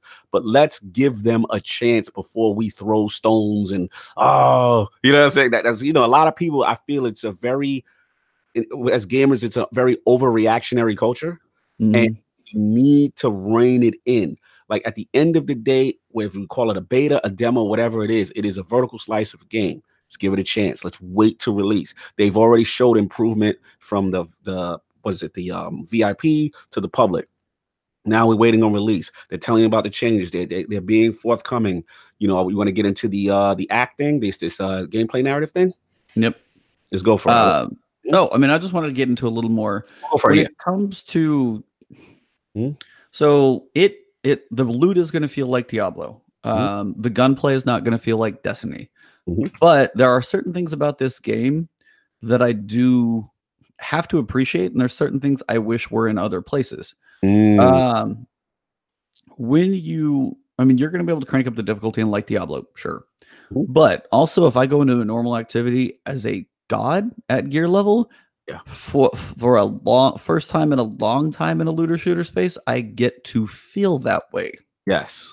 And in Destiny, your gear doesn't honestly mean much of squat. Your stats don't really matter that much. You don't get more health. You don't have, you can't go tear up a normal activity and feel OP. You don't get that opportunity. And Division honestly would be about the same way too, because your gear matters. But the difference in Anthem, you're going to have your guns that drop randomly. Same thing as Division. They're going to have different stats, different things like that. But those aren't going to be as much focused. Even the guns in Division probably have more of an important play than the guns in Anthem, because they're all ability based. Yes. But I mean, say you go through in Division and you get the little mini turret machine gun. It's not going to have a whole lot of perks and changes and things to it. And it's just, you're going to unlock your perk and it's there. It's with you. It's just a function. Destiny, you've got a similar thing. You unlock a fireball, you unlock a grenade, and they are just they are the ability you use, and it doesn't really change. The difference for me with Anthem, which actually kind of has me intrigued, is the abilities you get to use, and which is a lot of where the focus is going to be, are also part of the loot drops, which for one is going to change how you play, because you might be leveling up. You have an epic level character, which for this one is, say, legendary-ish. And I've got a combination of abilities and it works really well. And then say I go through, I do this one harder dungeon, and I go and I pick up a masterwork ability. And this is like, say I'm running a frost grenade, and then I'm using like fire to explode stuff for my combo. And then now I pick up a new grenade, and now this is a fire primer.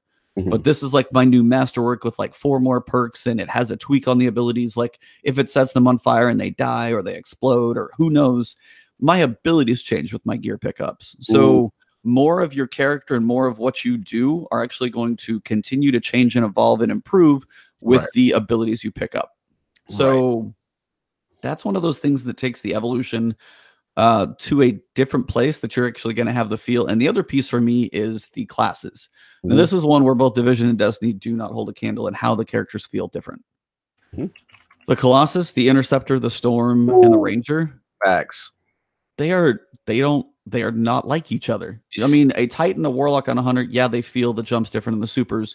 But again, I'm still having roughly 200 health. My mobility is still linked to that 1 to 10 stat, and everything is still fairly close. I mean, yeah, a Warlock and a Hunter feel different, but in turn, it's mostly my guns that I can move between characters, and I can generally do the same activities. When I go play a Colossus and then I go play an Interceptor, you can't have two different classes play farther apart than those two. Absolutely. How many classes did you play with? Played with everything except I touched everything, but I just didn't deep dive Colossus. But all the other three I deep dived. Nice. What was your? I mean, Storm to Interceptor then would be a huge comparison as well. How'd you? I mean, talk about those two for a second, because I want to know, like, what was your enjoyment, kind of ups and downs of those two, because those are pretty damn far apart. Absolutely. When I first got into just trying to figure out what I'm going to main, I was leaning towards Storm just because, let's be honest, I'm a Warlock in Destiny, so he had that Warlock look. So I'm like, yeah, that's where I'm rolling. So when I first touched Storm, I was playing like Destiny. I was like using my guns too much and not utilizing the ability, nor utilizing the fact that he's supposed to be in the air. He gets the damage resistance thing. And I was just playing with him wrong. So initially it didn't feel good, right? So I'm like, all right, you know, this is the first demo when they unlocked everything at the end of the VIP. That was the first joint. So then I said, all right, I got limited time. Let me try another class. I immediately went to Interceptor, Touch Interceptor. I was like, yo, this is different. Like, this is speed personified. This is like Warframe Ninja. Like, you know what I mean? Like, I'm feeling agile, the dodging, the jumping in the air, the abilities, the ninja star thing. Like, it was quick precision, meleeing. I didn't think I would like it like that. Like, I really got into Interceptor. So I'm like, damn, I might have a dilemma here. I thought I was going to main Storm, but now I'm like an Interceptor. Now, when the second one came back, the second demo, and then I said, you know what? Let me give Storm another shot and play the way that's intended. And I'm not going to talk about Ranger too much, because obviously Ranger we touch the most, and I love Ranger. It's a jack of all trades. Ranger's just great. I love the super ability of Ranger. I think that's cool.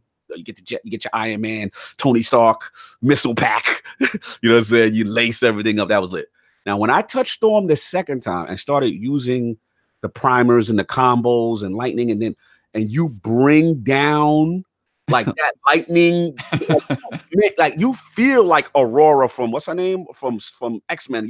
You feel, I see why they named it Storm. Storm. Yeah, like this is literally the X-Men character. You know what I'm saying? In Warlock form, as far as I'm concerned. You know what I'm saying? Don't you be booing Warlocks, Joseph Elliott. I see you in there booing Warlocks. Don't you dare do that. We'll put you on timeout. No booing Warlocks in here. But all jokes aside, you know I'm messing with you, bro. But like seriously, like it is so like cataclysmic, and then you really working with your teammates, and it's just I'm just floating around feeling godly. I was like, "Ooh, this is nice. This is really nice." And he's just cool. Like even he doesn't even run; he glides across the land. You know what I'm saying? Like it's just so glorious as a Storm. Like I was just like, "This is nice." You know what I'm saying? So right there, I want to touch Colossus. I didn't feel I gave Colossus a fair shake. And shout out to your bro Stone, because I do want to tank too. I do pick a lot of games where I use tank characters. So I seen the potential, and him with that shield and just being that front line and getting in there, getting in the mix. You know what I'm saying? Like I'm dying to really give Colossus another shot. But you said it before we started this topic, which is the key with Anthem is everything is so damn distinct. And that's what they got going for them. You know what I'm saying? And that game, I'm dying to see more strongholds. I'm dying to see, what they have going forward. But yeah, that's my assessment right now of the character bases. Nice. And honestly, you nailed it. So, and that's one thing it truly I would love to have in the games is the feeling of, and you said it too, is you're going to start having roles. Yes. Because with a Storm, you are not meant to be in the middle of the act. You're not meant on the ground, like smacking a guy in the face. That's the interceptor. They are meant to be in there meleeing. Like, you can freeze a guy from far away, and then the interceptor is going to go rip him to shreds. But you have two different complete roles in that. So, and that's why I was like, for my brother, he was playing, it's like, hey, what do you want to run? Well, I'm going to run, I'm the interceptor, so my melee in itself is a detonator, and I can have that aura and run around. So it's like, hey, if you can run double primers, he and I at least know can pair off of each other and jump in and work together, do those combos, and even if you match make with two other people, he and I know we can be like, hey, we're going to focus on this side, take care of these two. You set them up, I'll knock them down, and just work together as this really cool pair because we have completely different personalities. It's not like, hey, both of us in Destiny point our guns this direction and shoot these guys. Yes. So it's a very, very different feel, and I think that's kind of the nice piece for me that's had my appeal. Now, the other piece is like the long term and the progression. Now, you get to a point as you're saying, all right, how many times do I want to do some of this stuff over and over? All of these games we talk about, they are repetition. There's no doubt about it. They all have their repetition to them. I'm gonna counter you on that. This is me and the Kaibatsu have had this argument. No, I was like, hold on. My bad. Okay, I'll let you finish. Yeah. So, I was like, ooh, I'm about to go in. And it's like, but it's also, what is your preference of your repetition? Do you like Diablo just melting stuff and feeling like your character is more powerful? Are there more raids in there where you're just trying to get different guns and that's your piece of attachment? Is it Division where you're like, I'm in the tactical cover and I want to talk with my squad mates and set up my Tom Clancy like raid on this little squad and stuff? But in general, for most of these to get higher gear, to get that elusive stuff, to keep going, there's a point where you're going to have to repeat content. Some place or another, some way, shape, fashion, or form. Now, we've watched Division go through a really good evolution from where it started to where it ended. Yeah.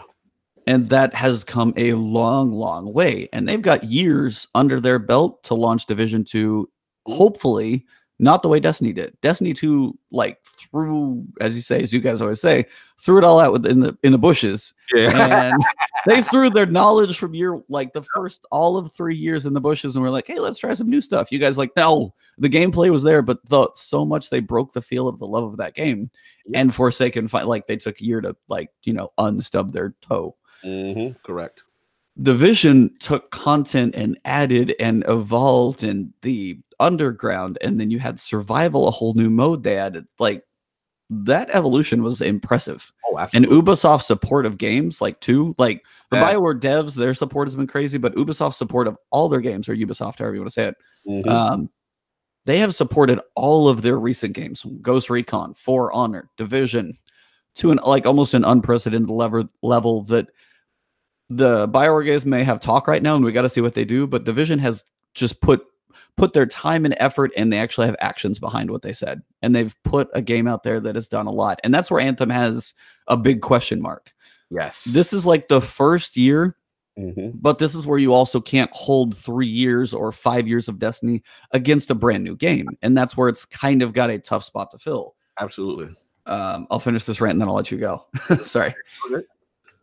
For Anthem, it is in its infancy. Yes. And holding it in comparison to how many strikes are in Destiny right there. You've got 14 from the, first year of Destiny 2 and strikes and releases and another expansion. Division has a whole different style of a lot more missions and things like that. And you're going to have your critical path, but your in-game depth and breadth is going to be smaller to start. Now, they've got an act here, and we'll talk about that in a second, but in my mind, the repetition is going to be smaller on Anthem at first, and it's just going to take them some time because they are the brand new baby in the bunch. So the repetition is going to be one, if you like the feel of it and you can stick with it, and if they support it well, I think it has high potential, but it's definitely going against some really heavy hitters, and that's, I think, where it's tough. So now you can go into my repetition argument, but that was a whole long-winded answer of stuff.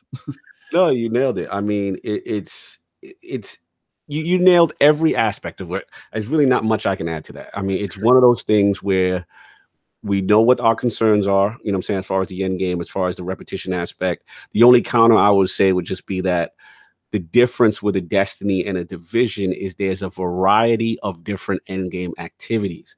And what my concern with Anthem is, again, not saying they don't have it. We're hearing about Cataclysm. I just want to know, we're going to have to find out what that actually entails, right? You know, Stronghold, we know they have 3. We got to see what each entail. You know what I'm saying? We have to see. The key is going to be, you know, shout out to Novat in the chat. You know, he's making a good point. The key is going to be the support, the consistent support. And is it really fair that I'm going in on the end game so hard, like you said, because it's, you know, it's an infancy. Like Destiny's had all these years to correct and fix and do all these things to get themselves to a point to where they had. Division had all this time to recourse, you know what I'm saying, to get themselves back to where they needed to be, you know, kind of thing. The key for Anthem to me is how adaptive that live team is going to be. To me, that's what it's going to be, because at the end of the day, if they don't stay current, if they don't continue to content drop, and we've seen this with Destiny 1, when they had those droughts, you know what I'm saying? You remember it was, oh man, so rough. It was brutal. And I remember when Division 1 came on the scene, people forget that was a movement that took Destiny's player base big time. And if they're not adaptive, if they're not able to adjust to the needs of their community, which I will say this, I do feel they are, in the sense that I love the feedback and the transparency of the team. The key is how quickly, right? How quickly can you adjust and put these things in the game your community wants? So that's going to be the key. That's literally going to be, I think, like I said, you nailed pretty much all the other points. And that's all I got to say. But at the end of the day, it's just, this is exciting. You know what I'm saying? When February comes out, I'm right there with you, man. Like, you know, what's that date again? February 20, what is it? February 22nd. 22nd. I'm right there with you. Day one, loading up. We are going to hit it. And I can't wait, man. I can't wait to see how this thing. It's a fun year. It's a fun year for looter shooters. Like, man, like, that's why I love doing this podcast with you, because it's like we are now, like, we're at the buffet table right now. Yeah, and I'm stuffed, and I'm still looking at like 2 more plates full of food that I have to try and get to. It's excessively too much, but in a great way. Like it's a first world wonderful problem to have. Exactly. You get to take your pick. Absolutely, man. So yeah, so I mean, Anthem does have a calendar. It's getting started quick. We have the launch on the 22nd, and then they say in March, next month. So they're definitely not wasting much time. Echoes of Reality is their first act. So they don't have dates on the future acts, but they do have 2 future pieces planned as well. I don't know the dates, the timing of all this stuff, but I mean, they're trying to hit the ground running. Yeah, and it is February 15th. So it is literally next Friday if you have Origin Premier access, or EA access, you get your 10 hours. Yes, so sir. It is a week early with the EA access. And that is one piece. I'm just going to throw it out there. The EA launches are convoluted as hell. Oh, I wish that stuff was smoother. I know that sucks. And everybody's like, when you release a chart to explain how your game is released, what the hell is wrong? And that's a point where it's EA and access, and that's not a BioWare thing. That is EA's piece of it, and there's nothing they can do. It just feels rough when they have a chart.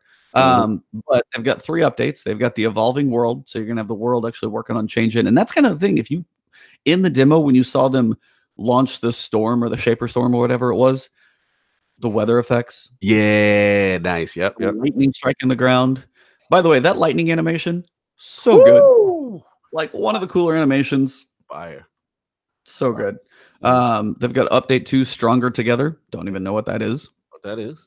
Update 3, the Cataclysm. And that's one of those bigger, larger events that they've got. But everything below, they've got new events, quality of life, new rewards, expanded progression system. I mean, that alone, if you're looking on progression, trying to add something else in there, that's good. A new stronghold, because it's launching with 3. So if it's 4 already, we're getting there pretty quick. Guilds, leaderboards, new missions, and the Cataclysm. All that's in, like, March. Yeah, it's all March, yeah. So they have now how quickly this stuff comes, because obviously you have a launch. The nice thing is, again, like Division as well, for both of these, they plan outside of, like, you know, cosmetics, or maybe if they ever release a new Javelin, that might be like, hey, here's $10 to like, that would be kind of insane. And those are the ones that they might actually charge for. Cosmetics will be free, or at least earnable in game. You do not have to purchase. You will be able to earn everything. Just depends on your playtime. But also the future releases of content for now, unless they go like Anthem 2 or crazy thing, that's all free. So I mean, that and Division both have that over Destiny. It's like that future stuff. It's not an annual pass. It is all of this stuff that you get because you bought the game and you just keep playing it. So even if you buy Division, or if you buy Division, you buy Destiny, you buy Anthem. Nice thing about the other two, the new ones, Anthem and Division. Well, if you step away from one and this new thing comes back, well, you don't have to pay for it. Just turn the game back on. So, the first month looks kind of cool. The Cataclysm is a big thing that they've been announcing, but I mean, a new stronghold, the expanded progression system, little tidbits in there are things that I want to see where they start taking this stuff, how the game evolves and how quickly they evolved it. But all in all, I was like, I'm excited for all of this stuff that we've got, but I was like, if they can live up to what they've got and they continue to like evolve the game and keep new stuff going, I think the grind will be something I can, maybe it's a weekend I do Anthem 1 with my brother, and then it's another one where I do Division with some other friends or whatever. It's like, and I see both being a thing, but I'm looking forward to all of this stuff. That's a good time. So speaking of this other game that we've been talking about a lot. Yeah, let's get to it. This is your baby right here. So we got the Division 2 beta is live as of what? Literally yesterday, actually. Yes, sir. Yes, sir. So I'm not going to say much because I feel like I threw a mouthful out there. Division 2 beta, Cognito, take it away, man. I'm going to talk about it. Yeah, let's go. Here's the thing. I mean, as you know, Division I have a very controversial history with. As a Destiny fan, I must admit, I was fanboying at the time, and I was a little hostile towards this game. Who's this game new on the scene coming for my beloved Destiny? How dare they? I was in my fanboy bag back in Division 1 days, and because I was Destiny hardcore, I wasn't really ready to see another looter shooter. And then obviously, full disclosure, I'm from New York City. That's where I'm born and raised. So when I saw the 1-to-1 ratio, at first I was like, whoa. That's New York. That's Madison Square Garden. I know these streets. Like, this is the game, right? So, as I got into it, and I'm like, yo, this is not that bad. It's really cool, more tactical, more along like alongside of a Rainbow Six / meets Ghost Recon kind of a deal, And I played it all the way up to the campaign, and I liked it, but I got bored pretty quick. And the thing what did it for me was, lack of in-game. They had these things called incursions. Wasn't really a fan. They felt like glorified strikes.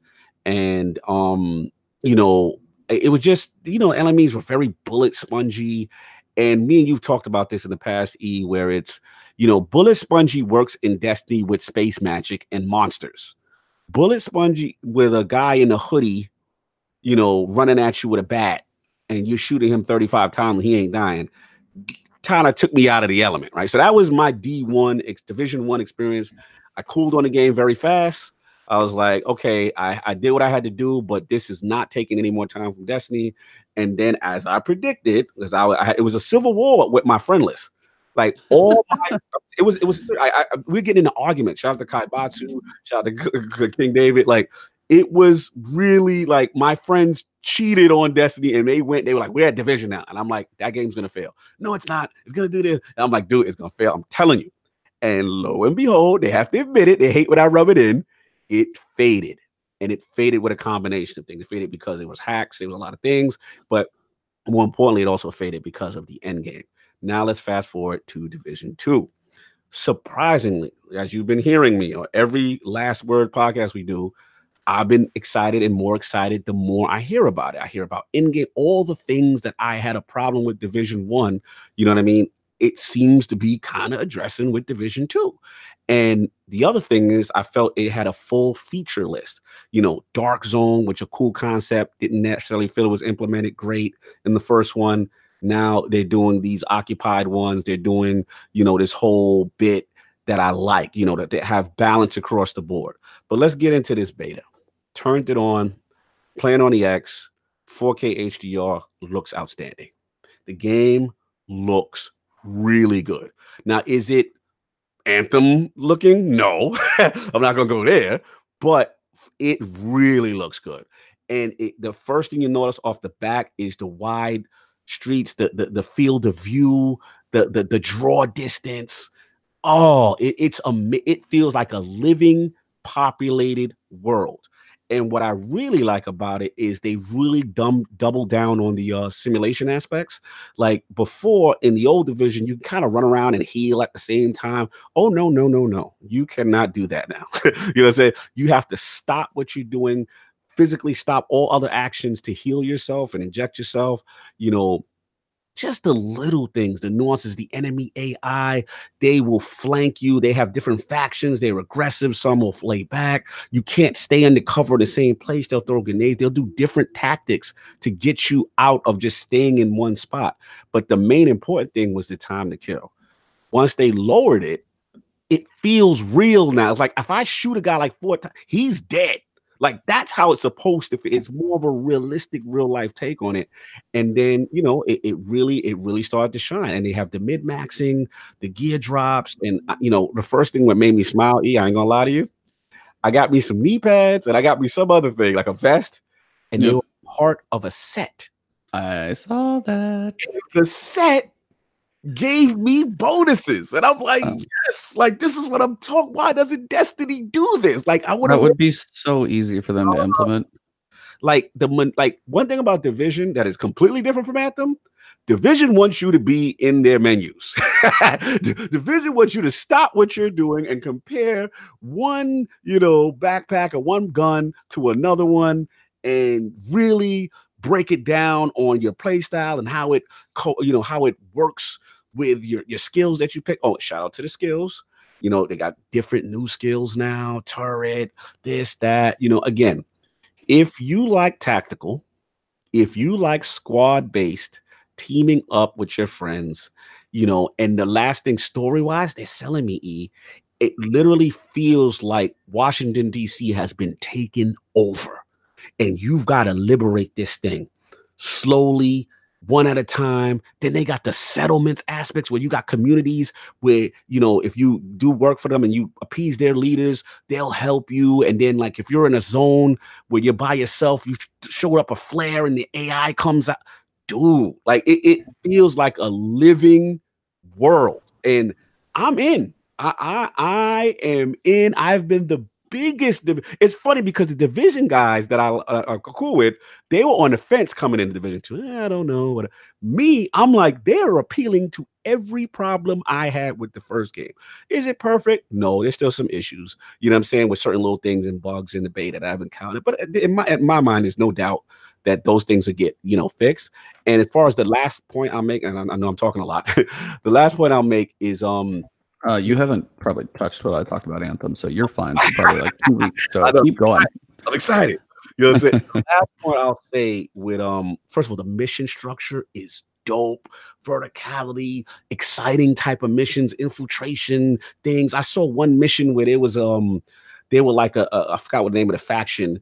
It's called a propaganda mission. They set up like a truck, and they had like a megaphone, and it's, you know, spreading propaganda. It's funny. And it's like, yeah, like you have to shut that down, and it's just funny.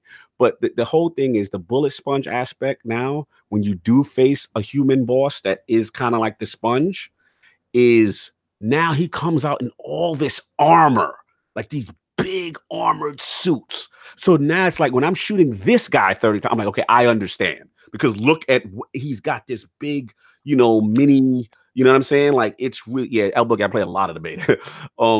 It's really well done. I'm very excited. I think they got one, man. I think if, you know, if they do what they got to do, and, you know, the very final point is I looked in that start menu 1 week. Shout out to my boy Eric's Gaming, because he interviewed the devs. They got raids, man. 8-player raids. That and not only is that, they mentioned mechanics. They were very specific. Eric's has a good video out right now where he talks to the dev and he kind of questions them on raids. And he not only did they say there's a raid like maybe a 1 week after release, he said raids, plural. Yeah. So they're coming with the content, and you got PvP, you got Dark Souls. There's a lot of things to do, man. So this is where I'm leaning.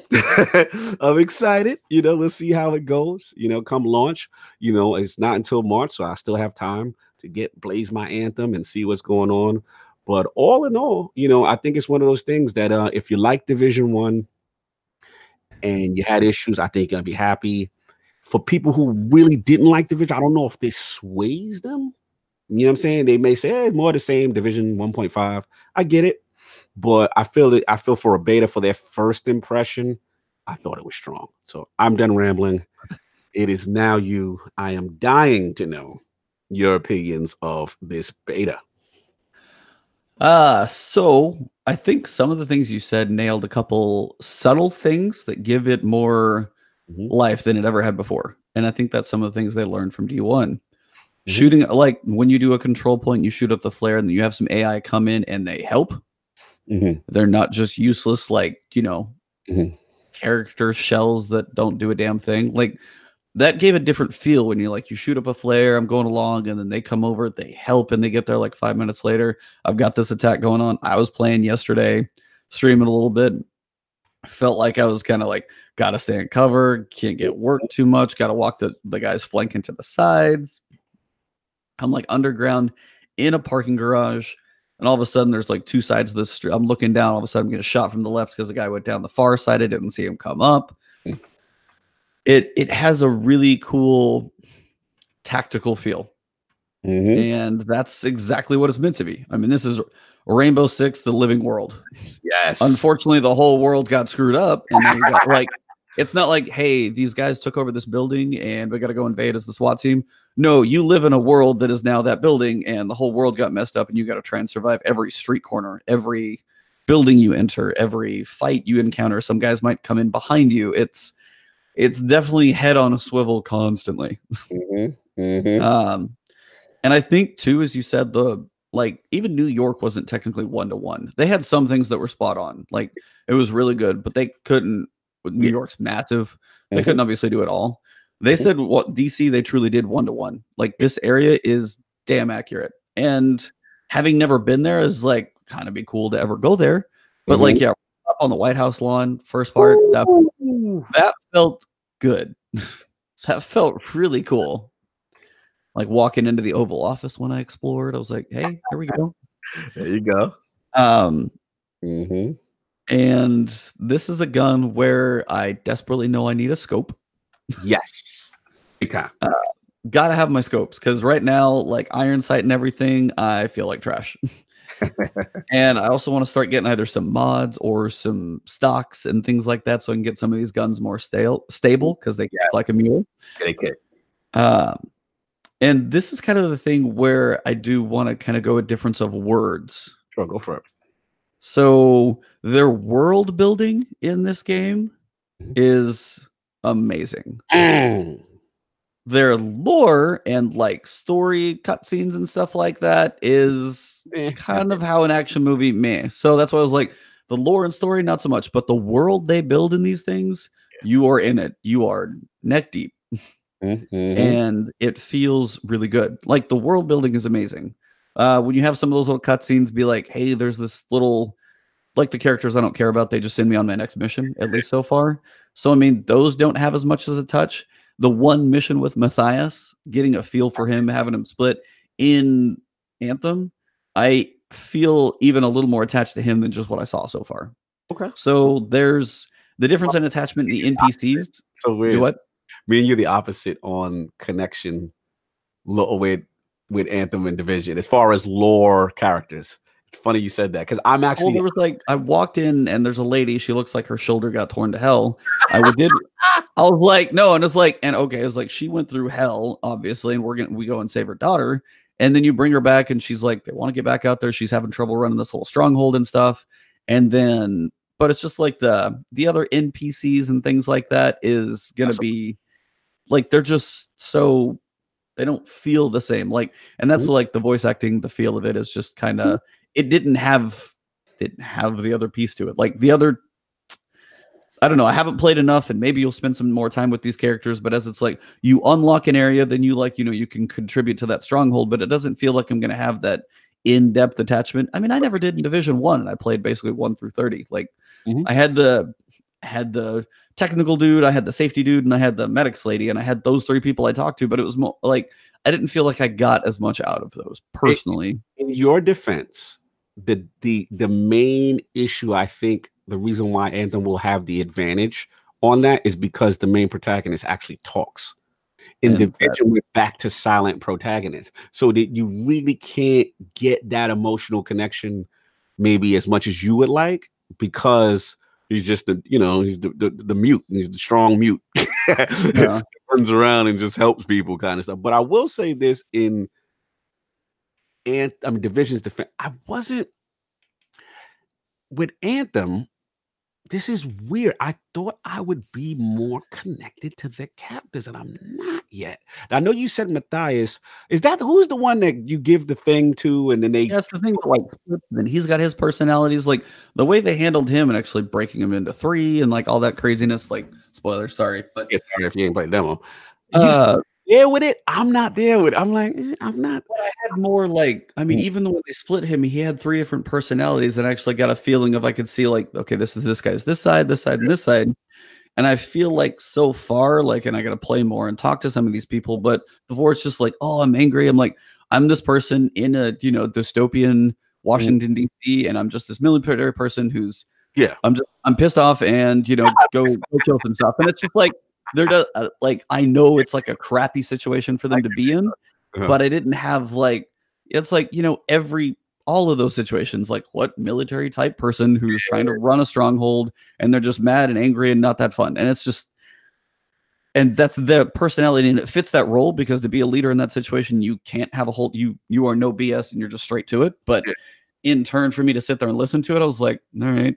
No, listen, it's interesting. It's interesting how both games affected us different lore-wise. Where me, I'm like, yo, this world really feels run over. I gotta take it back. No, I said the world building, amazing. Like the way you look around, the way it feels, like the stuff in the streets, the parked cars. But then when I go talk to a character, you wasn't there. I'm just like, one of them, it was outdoors too. It was in the like that middle stronghold, whatever, whatever they're called. I'm probably calling it the wrong thing. It was just one of those points where like it's like third person the whole time, but I'm talking to this guy. Hey, this is the crafting dude. But I'm like, he's a blind dude, like looking off to my left from the table, and I'm standing right in front of him. And I'm like, I know that's probably a little thing, but I was like, that just ripped me out of the world. I was like, I'm over here, dude. I feel and see with me, it's just like, what is it? The chick, she can't Anthem, she can't to me. I'm like, I don't feel like why I'm doing this. Like I don't feel yet in Anthem like, yo, like why am I here? Like no one really grabbed me yet. And again, it's a vertical slice. You know what I'm saying? We got to see. You know what I mean? Listen, I will say this. I'm more confident that as I play Anthem, I will have that connection. But as of right now, you're definitely higher than me with their characters than because you know what? Here's the thing. I'm such a what's up, Fuzzy Belvedere in the building? I didn't see you, bro. What's up, Monkey Punch? Good to see you, bro. And Joseph Elliott, peace, man. Thanks for coming through. You know what it is? I'm spoiled by BioWare. Like I'm a Dragon Age Mass Effect guy. Like the minute I play the vintage BioWare games, I'm in emotionally with the characters from the very start. And for some weird reason, just not yet with Anthem, but it could be just where they started, and it's just they put me in the middle of the game. You know what I'm saying? Like I need to see my cinematics. Like I need to see that BioWare feel, and I haven't felt it yet as a hardcore guy. Like, are you a Mass Effect guy? Were you like, did you play those games with Dragon's Age and all that stuff? I was like, sadly, that is a gaping hole in my world of gaming. So see, for you looking at this like, yo, this is solid. For me, the bar is so high from them. Like with Commander Shepard and name any bot, like major bot, like they tell character stories so well that the minute you press play and you start the disc, you're in. And Anthem, for whatever reason, didn't give me that yet. But I'm willing to give them a shot because, again, that was just the demo, middle of the game, getting you feel. I just want to see, the whole thing, the story, the protagonist, the antagonist, and really get into it. So that's all I got. I'm going to let you finish up. No, you're good. I mean, that's one of those things, too. It's like, it's a living world live service game. Mass Effect is a start to finish RPG story. So they truly can, like, we're going to build this story. All these interactions are going to be there. the focus more on Anthem may not be as strong in that one. So people coming from like, I love the BioWares, that's a hell of a bar to hit. Yeah, you're right. And to be a living game, it's not going to be an easy thing for them to do both. And Destiny went through 4 years of like, do I really care about the story? Okay, Forsaken finally grabbed me. How long did that take? Like, I don't think BioWare is going to take that long, but if it doesn't come out of the gates running, they're trying to get a lot of things happening. And it's not just a package with a bow on it that you unwrap in Mass Effect and play. Yeah. So there is a difference in that. And Division, I will say there are certain things it does very well for the story that I always thought almost put me more in the middle of the mix than almost anything else I've ever had in a game for story, is those living moments where you kind of have that projected scene. Yes. What are they called? Because I'm blanking. I know what you're talking about. You and me both. Echoes. Echoes. Yes. The way some of the story was done, like, you can't be there, but how do you tell a backstory but you don't do a cutscene? Right. Well, if I'm in the world and I'm walking through rooms and I see this projection of like, hey, here's a voiceover line, this person was sitting here, and they're like storyboards, but they're 3D.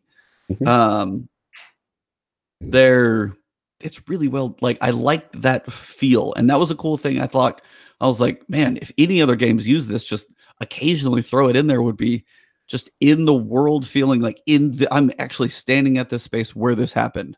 And there was even one where you're just like looking for a girl who, she was in an apartment, like some guys came in, there was a tussle. Then you see she like runs down the apartment, like fire escape ladder. Then she's in the street, and then she's like farther in a corner of the building, and it like pieces those together really well. And that's the Division piece where I was like, those were the ones that actually hit me more than the basic interactions with like, here's my medical ward lady, and I'm gonna just like talk to her and do missions, but it's like, hey, go save this guy over here. Like there were different pieces of that game that spoke to me and didn't. Okay, no, fair enough. That's actually, you explained it very well. But yeah, it's like the guns are.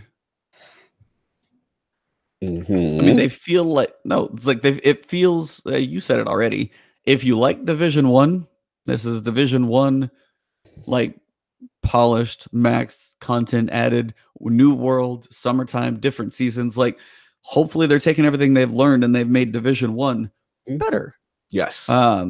In so many, like, the guns feel better. The perk system seems like somewhat not, what is the word I'm looking for? Not simplified, but like smoothed out, like not to where it's quite so convoluted. The perks and all these things just seem to be a little more flowy. Your stats that you're working towards aren't just these crazy like 300,000 health and 235,000 armor, and like those are not quite there. You're looking for, I guess, smaller pieces, which is good. So I mean, everything I'm seeing about it I like so far, and that's why I was like, I want to play a deep dive. I got like 7 crashes in like the few hours I got to play. So I wasn't a big fan of that. Oh yeah, that is, shout out. But they literally patched it last night. So I'm gonna jump in after I get Zer video done, and that's gonna be a decent chunk of my day of playing that again. So we'll maybe have more to say, but I was like, I want to see how the Dark Zone feels. I want to kind of get a little bit more, and I'll try and pay more attention to the characters too. So we'll just have to see. But yeah, my opinions on it are, because mine on Division 1, level 1 to 30 was great. Like, it always felt like I had something to do. These little side missions. I'm going to go get this, shade tech. I'm going to save this little, all these little pieces and side missions were good. Then once I did them all, I'm like, I'm done. It didn't have the legs. It didn't capture me. I'm with you. That's how I felt with Division 1. It literally didn't. And that's why I'm excited, because everything I've read and every developer, I was on the streams. How you been on it with Anthem? I've been kind of on it, you know what I'm saying? Like, with it. And they really seem to be addressing everything that I want as far as the end game.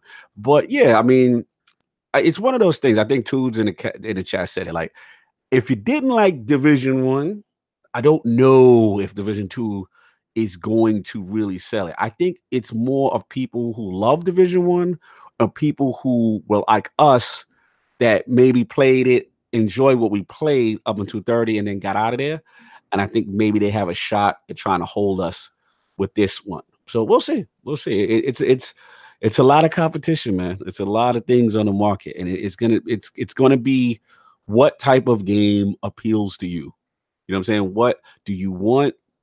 Your Iron Man similar? Do you want your cooperative thing? Do you want that Diablo style grind and loot drop? Or, do you want your tactical? Do you want your boots on the ground? And you know what I'm saying? You want a mid-max and you want to do all this minutia with your gear sets and all this other stuff. It's literally a preference. And to be honest, you really can't go wrong with either, right? It's the quality now with these games are really good, and it just comes down to your play style and your preference, and what you want to dedicate your time to.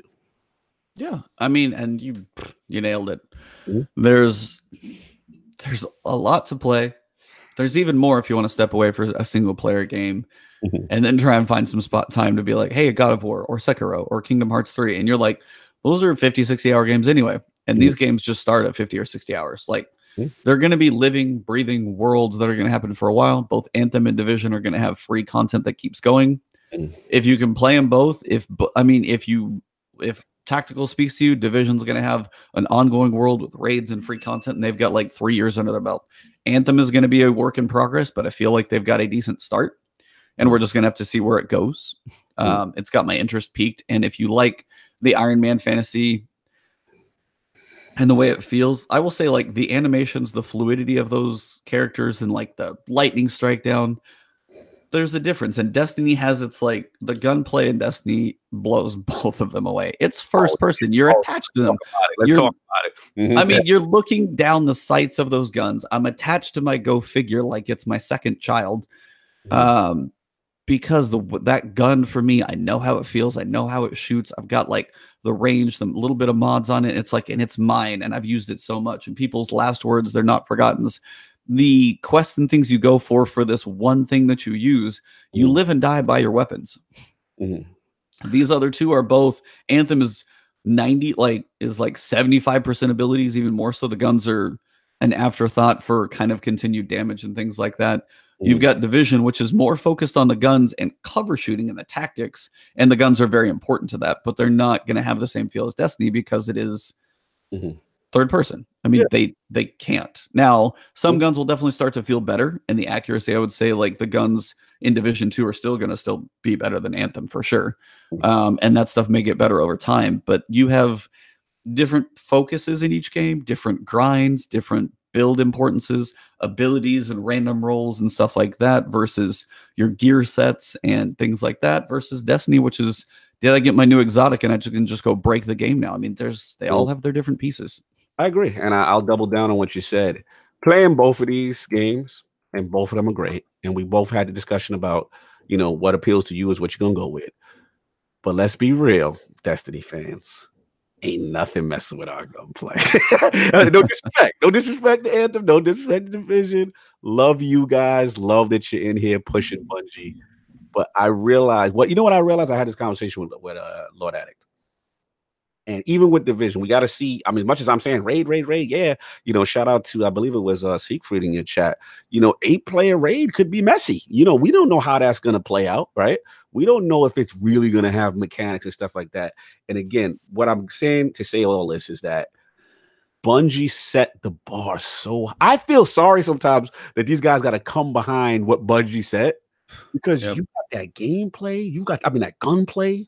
You've got that feel, you got the spaceman, you got the cooperative aspect, and you've got their raids and their end game. You know what I'm saying? And those are the bars you have to aspire to. You have to look at Vault of Glass and, you know what I'm saying? Last Wish and, Taken King, you know what I'm saying? Like, that's a lot. You know what I mean? And also, we both seen have some problems coming out the gate, with server issues or what have you and stuff like that. So I know part of Bungie, even though a lot of people are worried about Destiny, I know part of them is like, so you want to make a looter shooter, huh? You want to jump in this world where the community will kill you in a minute when you do something wrong? Oh man, so unforgiving. Exactly. Like, Bungie's been through that fire, so they're sitting back.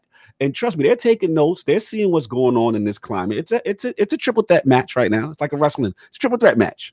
We got to see, you know what I'm saying? We got to see what's going to happen. But for sure, from a core gameplay standpoint, as much as people are going to say I'm fanboy, I still think Destiny is going to be fine, because there's still those things that Destiny does that is just unreplicatable. It's just, you just can't copy that. You know what I'm saying? It's certain things. You know what I'm saying? So I think both of these other games, you know, fill niches in their own respective right, and they're distinct enough that fans of those, you know, type styles of games are going to like it too. But this is a fun time. I can't wait, man. I really can't wait to see how the rest of this year plays out and who does what and who content drops on this day. It's going to be fun. It's going to be fun. I love this stuff. I'm with you. I mean, you said all the stuff that's bouncing around in my head too. I mean, how do you have the mechanics of Last Wish or a King's Fall or a Vault of Glass as a first raid? Set the bar high. And then we went through all this raid fight before. The way Crota felt for a Hive raid fit that theme. But those raids are very, very far apart. So you have Vault of Glass, the very, you know, methodical, Vex, Time, all of those pieces were in there. Hive is absolutely fury, fanatic, crazy, animalistic, almost just insanity. You have the King's Fall with the like jumping mechanics and a giant ogre. And that's my worry about Division. Yeah. Is how does an end game that's not a kill box with an APC in it, which that's what turned me off so bad the first time. How do you give it a lot of variety, a lot of mechanics when you are stuck in reality? And that's where Anthem has the freedom to be like, we don't know what planets it's on. We'll hopefully get some of that story as we go. They've kind of stayed hush on that.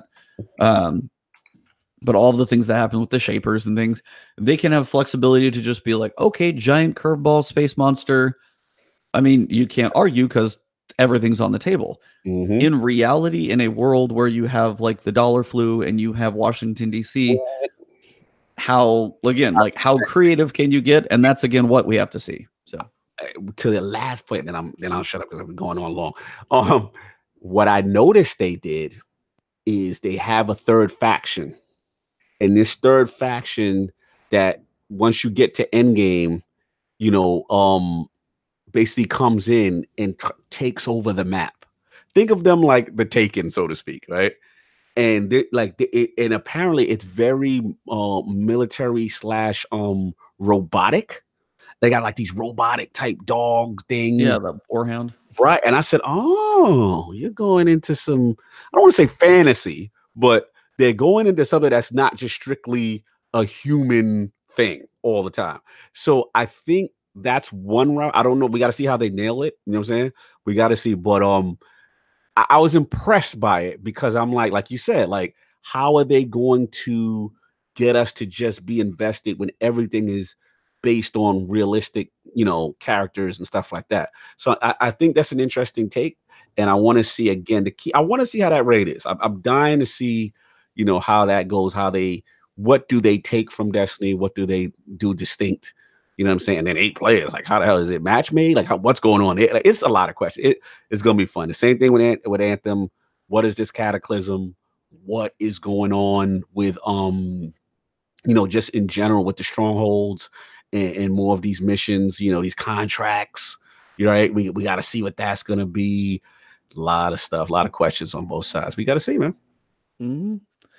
Yeah, it's like, so sleep now. Yes, the best way I can say it, because you're not going to sleep later. Nope. Shout out to Cram in chat, by the way. Thank you for the sub. Yes, sir. But seriously, guys, this is you get to pick your choice of candy flavor now.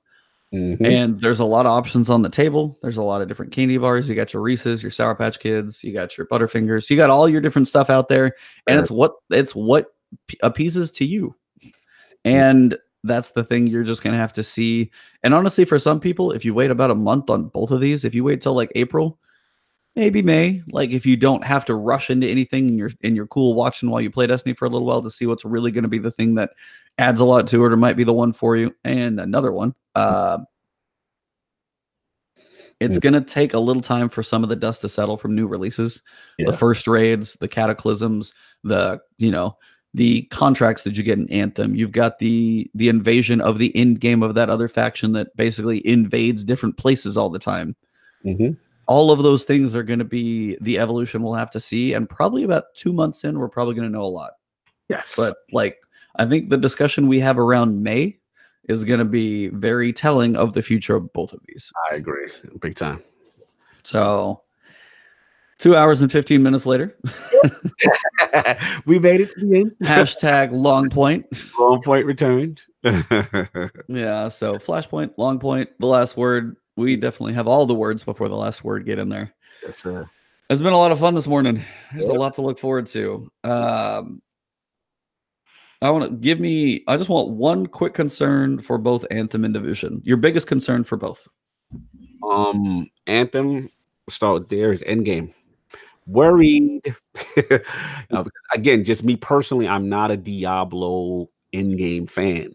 So I'm hoping there's other things. I'm hoping that, these cataclysms are something different. And, because you put it this way, to me, they are in the best position to do a raid. Could you imagine an Anthem raid?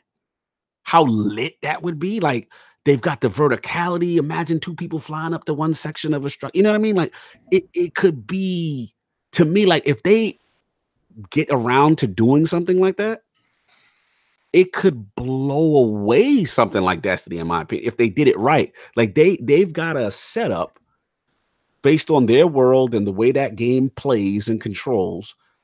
It could be something epic. And I want to see, like, huge, Auric style, Taken King style bosses, right? Mm-hmm. Absolutely. And fighting that, like, that Anthem to me has so much potential. When I didn't hear raid, I'm like, ugh. But again, I don't want to disrespect, because Strongholds could be dope, right? Strongholds could be straight. Scream said it. Like, I feel like Anthem had a 20-man raid. It was a 20-man raid. Damn, Scream. That would be Can you imagine that? Can you imagine the space for? I'm pretty sure you'd crash everybody's game. I don't know if that world could. I don't know if the computers could handle what I can imagine in my mind, because the effects, the particles, you'd have like 4 storm supers dropping on the boss, like 5 in. Oh my god, you'd break systems. Computers would be catching on fire. Xboxes would be jumping out windows. Like, oh my god. There's no. I'm just imagine, like, could you just imagine fighting some big Auric style boss, and like 2 people are in midair circling him, shooting, 2 people on the ground. You know what I'm saying? Like, it could be epic. I want to see epic. And again, I don't want to say like it's not, because I haven't seen these Strongholds. They could have all that. You know what I'm saying? So we'll see. So that's my concern with Anthem. Division is just like you said, because it's so based in realism, right? How are they going to translate? And the other thing is, let's be real, like, one thing that Destiny has over both of them is exotics, right? Like, that in-game loot that is distinct. Like, how excited am I if I'm gonna get another M16 with a gold? You know what I'm saying? Yeah, it's gonna be an M16 with a name on it, like it, but it's not gonna feel that different. Exactly. Like, that's the only thing I worry long term with that. That their progression with loot is a little different. It's more about the stats and how it affects your abilities and all that other stuff. Are your damage numbers higher? Yeah, you know what I'm saying? Like, I gotta see how all that plays out. Is it truly fun and rewarding, to get that loot kind of thing? You know what I'm saying? So that's all I got. What about you? What are your concerns? What are your concerns for Anthem? I'm very curious about this. I mean, honestly, for me, it's going to be how the loot drops to keep it fresh, and to be able to give me a reason to keep playing that high level. Are the things that I'm grinding for, these masterworks, these legendary items, making a big enough difference? Just do I want to go smash my head against harder content, just to try and level up to that higher in the level, or is it smaller? Now, some of the things they've shown, like masterwork, either weapons or masterwork gun or abilities, and the fact that your abilities like can have a distinction to them that will be different is kind of cool. If you get a burning orb that when you set it on fire is also going to have, instead of just shooting somebody in the face when you throw it, it's also going to have a fire effect on the ground, and that's like the masterwork ability has its own thing. If there are more distinctions to the higher level abilities that set them apart to give you a little bit more variety, that will be something I'm looking forward to. But as, again, same thing for you. If I burn through and I get to, say, work on Grandmaster 1, okay, work on that, kind of getting some cool stuff, getting high up there in level, does Grandmaster 2 and 3, or is the anything, or is the living piece going to keep me involved? Because Division's barking right at its back. Yeah, absolutely. And then for Division, it's going to be, for me, how all the things that I think I heard I liked, even though I fell off the game of Division, that they brought forward. I wish like Survival was in there from the start. Yeah, oh, I love Survival. Because that was the level playing field. How does the Dark Zone feel? The Dark Zone probably pissed me off more than anything. Because it's a point where if this is where the end game was, and that's where I get my gear and I run in and then I get shot by dumb people who are just trolling everyone, and if I can't progress, that's an issue. Absolutely. So, and then I think somebody said it as well in yours, or Fuzzy Belvedere, the solo progression. That's how I will typically play some games, whether it's streams, whether it's other people. I do a fair amount of stuff solo, and I have concerns on both of these, honestly. Yeah, for that. That's good. So, yeah, man. I think we got it. I think we got it nailed out as far as on both sides. So we gotta see how this bad boy plays out, man. Yeah. So to wrap it up, well, you guys know I'll probably be streaming Division Beta some. It's a quiet week in the world of Destiny, no Shattered Throne. Shout out to everybody who was in my stream for Shattered Throne this past weekend. That was kind of amazing. I had 80 people watching when I finished wrapping that thing up, and I about blew my socks off. So, but I was in the moment there streaming that thing. I'd done it like 3 weeks past, had some practice. First time. Like literally said Fred I wish he was there for like take one, and I wish I could have been like, and it stayed at one take. So that was a hell of a lot of fun. But right now, I guess just catch me streaming. Been doing that quite a bit more. Follow me on Twitter as well, just for updates of stuff like that. But you guys know where to find me. It's Ibantis everywhere. And shout out to the subs in chat. Shout out to all the support lately. Past 1,000 followers on Twitter. Finally, I'm working on catching up to you. I got a long ways to go in the Twitter world. So, but I actually broke that 1,000 mark. So that was kind of cool. And Twitch has just been a ton of fun lately. And there's just a lot of stuff to do. I can't keep up. You know you're working, man. Y'all here working, doing good, man. Love to see the progression, man. Big things ahead for Ibantis. Good stuff, man. But yeah, man, I mean, for me, you know the deal. You know, Twitter at Lord Cognito, all that good stuff. And yeah, man, Iron Lord Podcast will be back on Sunday. Just the Lords. We got a lot to discuss. There will be some Division and Anthem talk in there, so stay tuned as well. Not as deep as the last word, you know, but you know, we're gonna try. You know, we're gonna try to talk about some things in reference to the demo and betas that release. But yeah, man, we're gonna have some hot topics in gaming. We're gonna talk about everything. The infamous, I shouldn't say infamous, but the amazing launch of Apex Legends that will be discussed, and we'll talk about also the future of the Titanfall franchise. So everybody wants to know what's going on with that. We've got some great topics. Please tune in Sunday 1 p.m. Eastern on the Iron Lords podcast channel. That is the realm of the Lords, man. So check us out. It should be a fun show. And shout out to both chats today. Both chats outstanding, man. Outstanding. Thank you, Drummatic. You know, really appreciate the support. You know, really like to see you guys in here and engaging. Christopher Hart, you're late. You're late. You're coming in, we're ending, and I'm closing out, Jesus. But shout out to everybody, Toots, Fuzzy, Screen. Everybody was really good today, keeping us on our toes and having a good time, man. This is, again, we do this because we love it.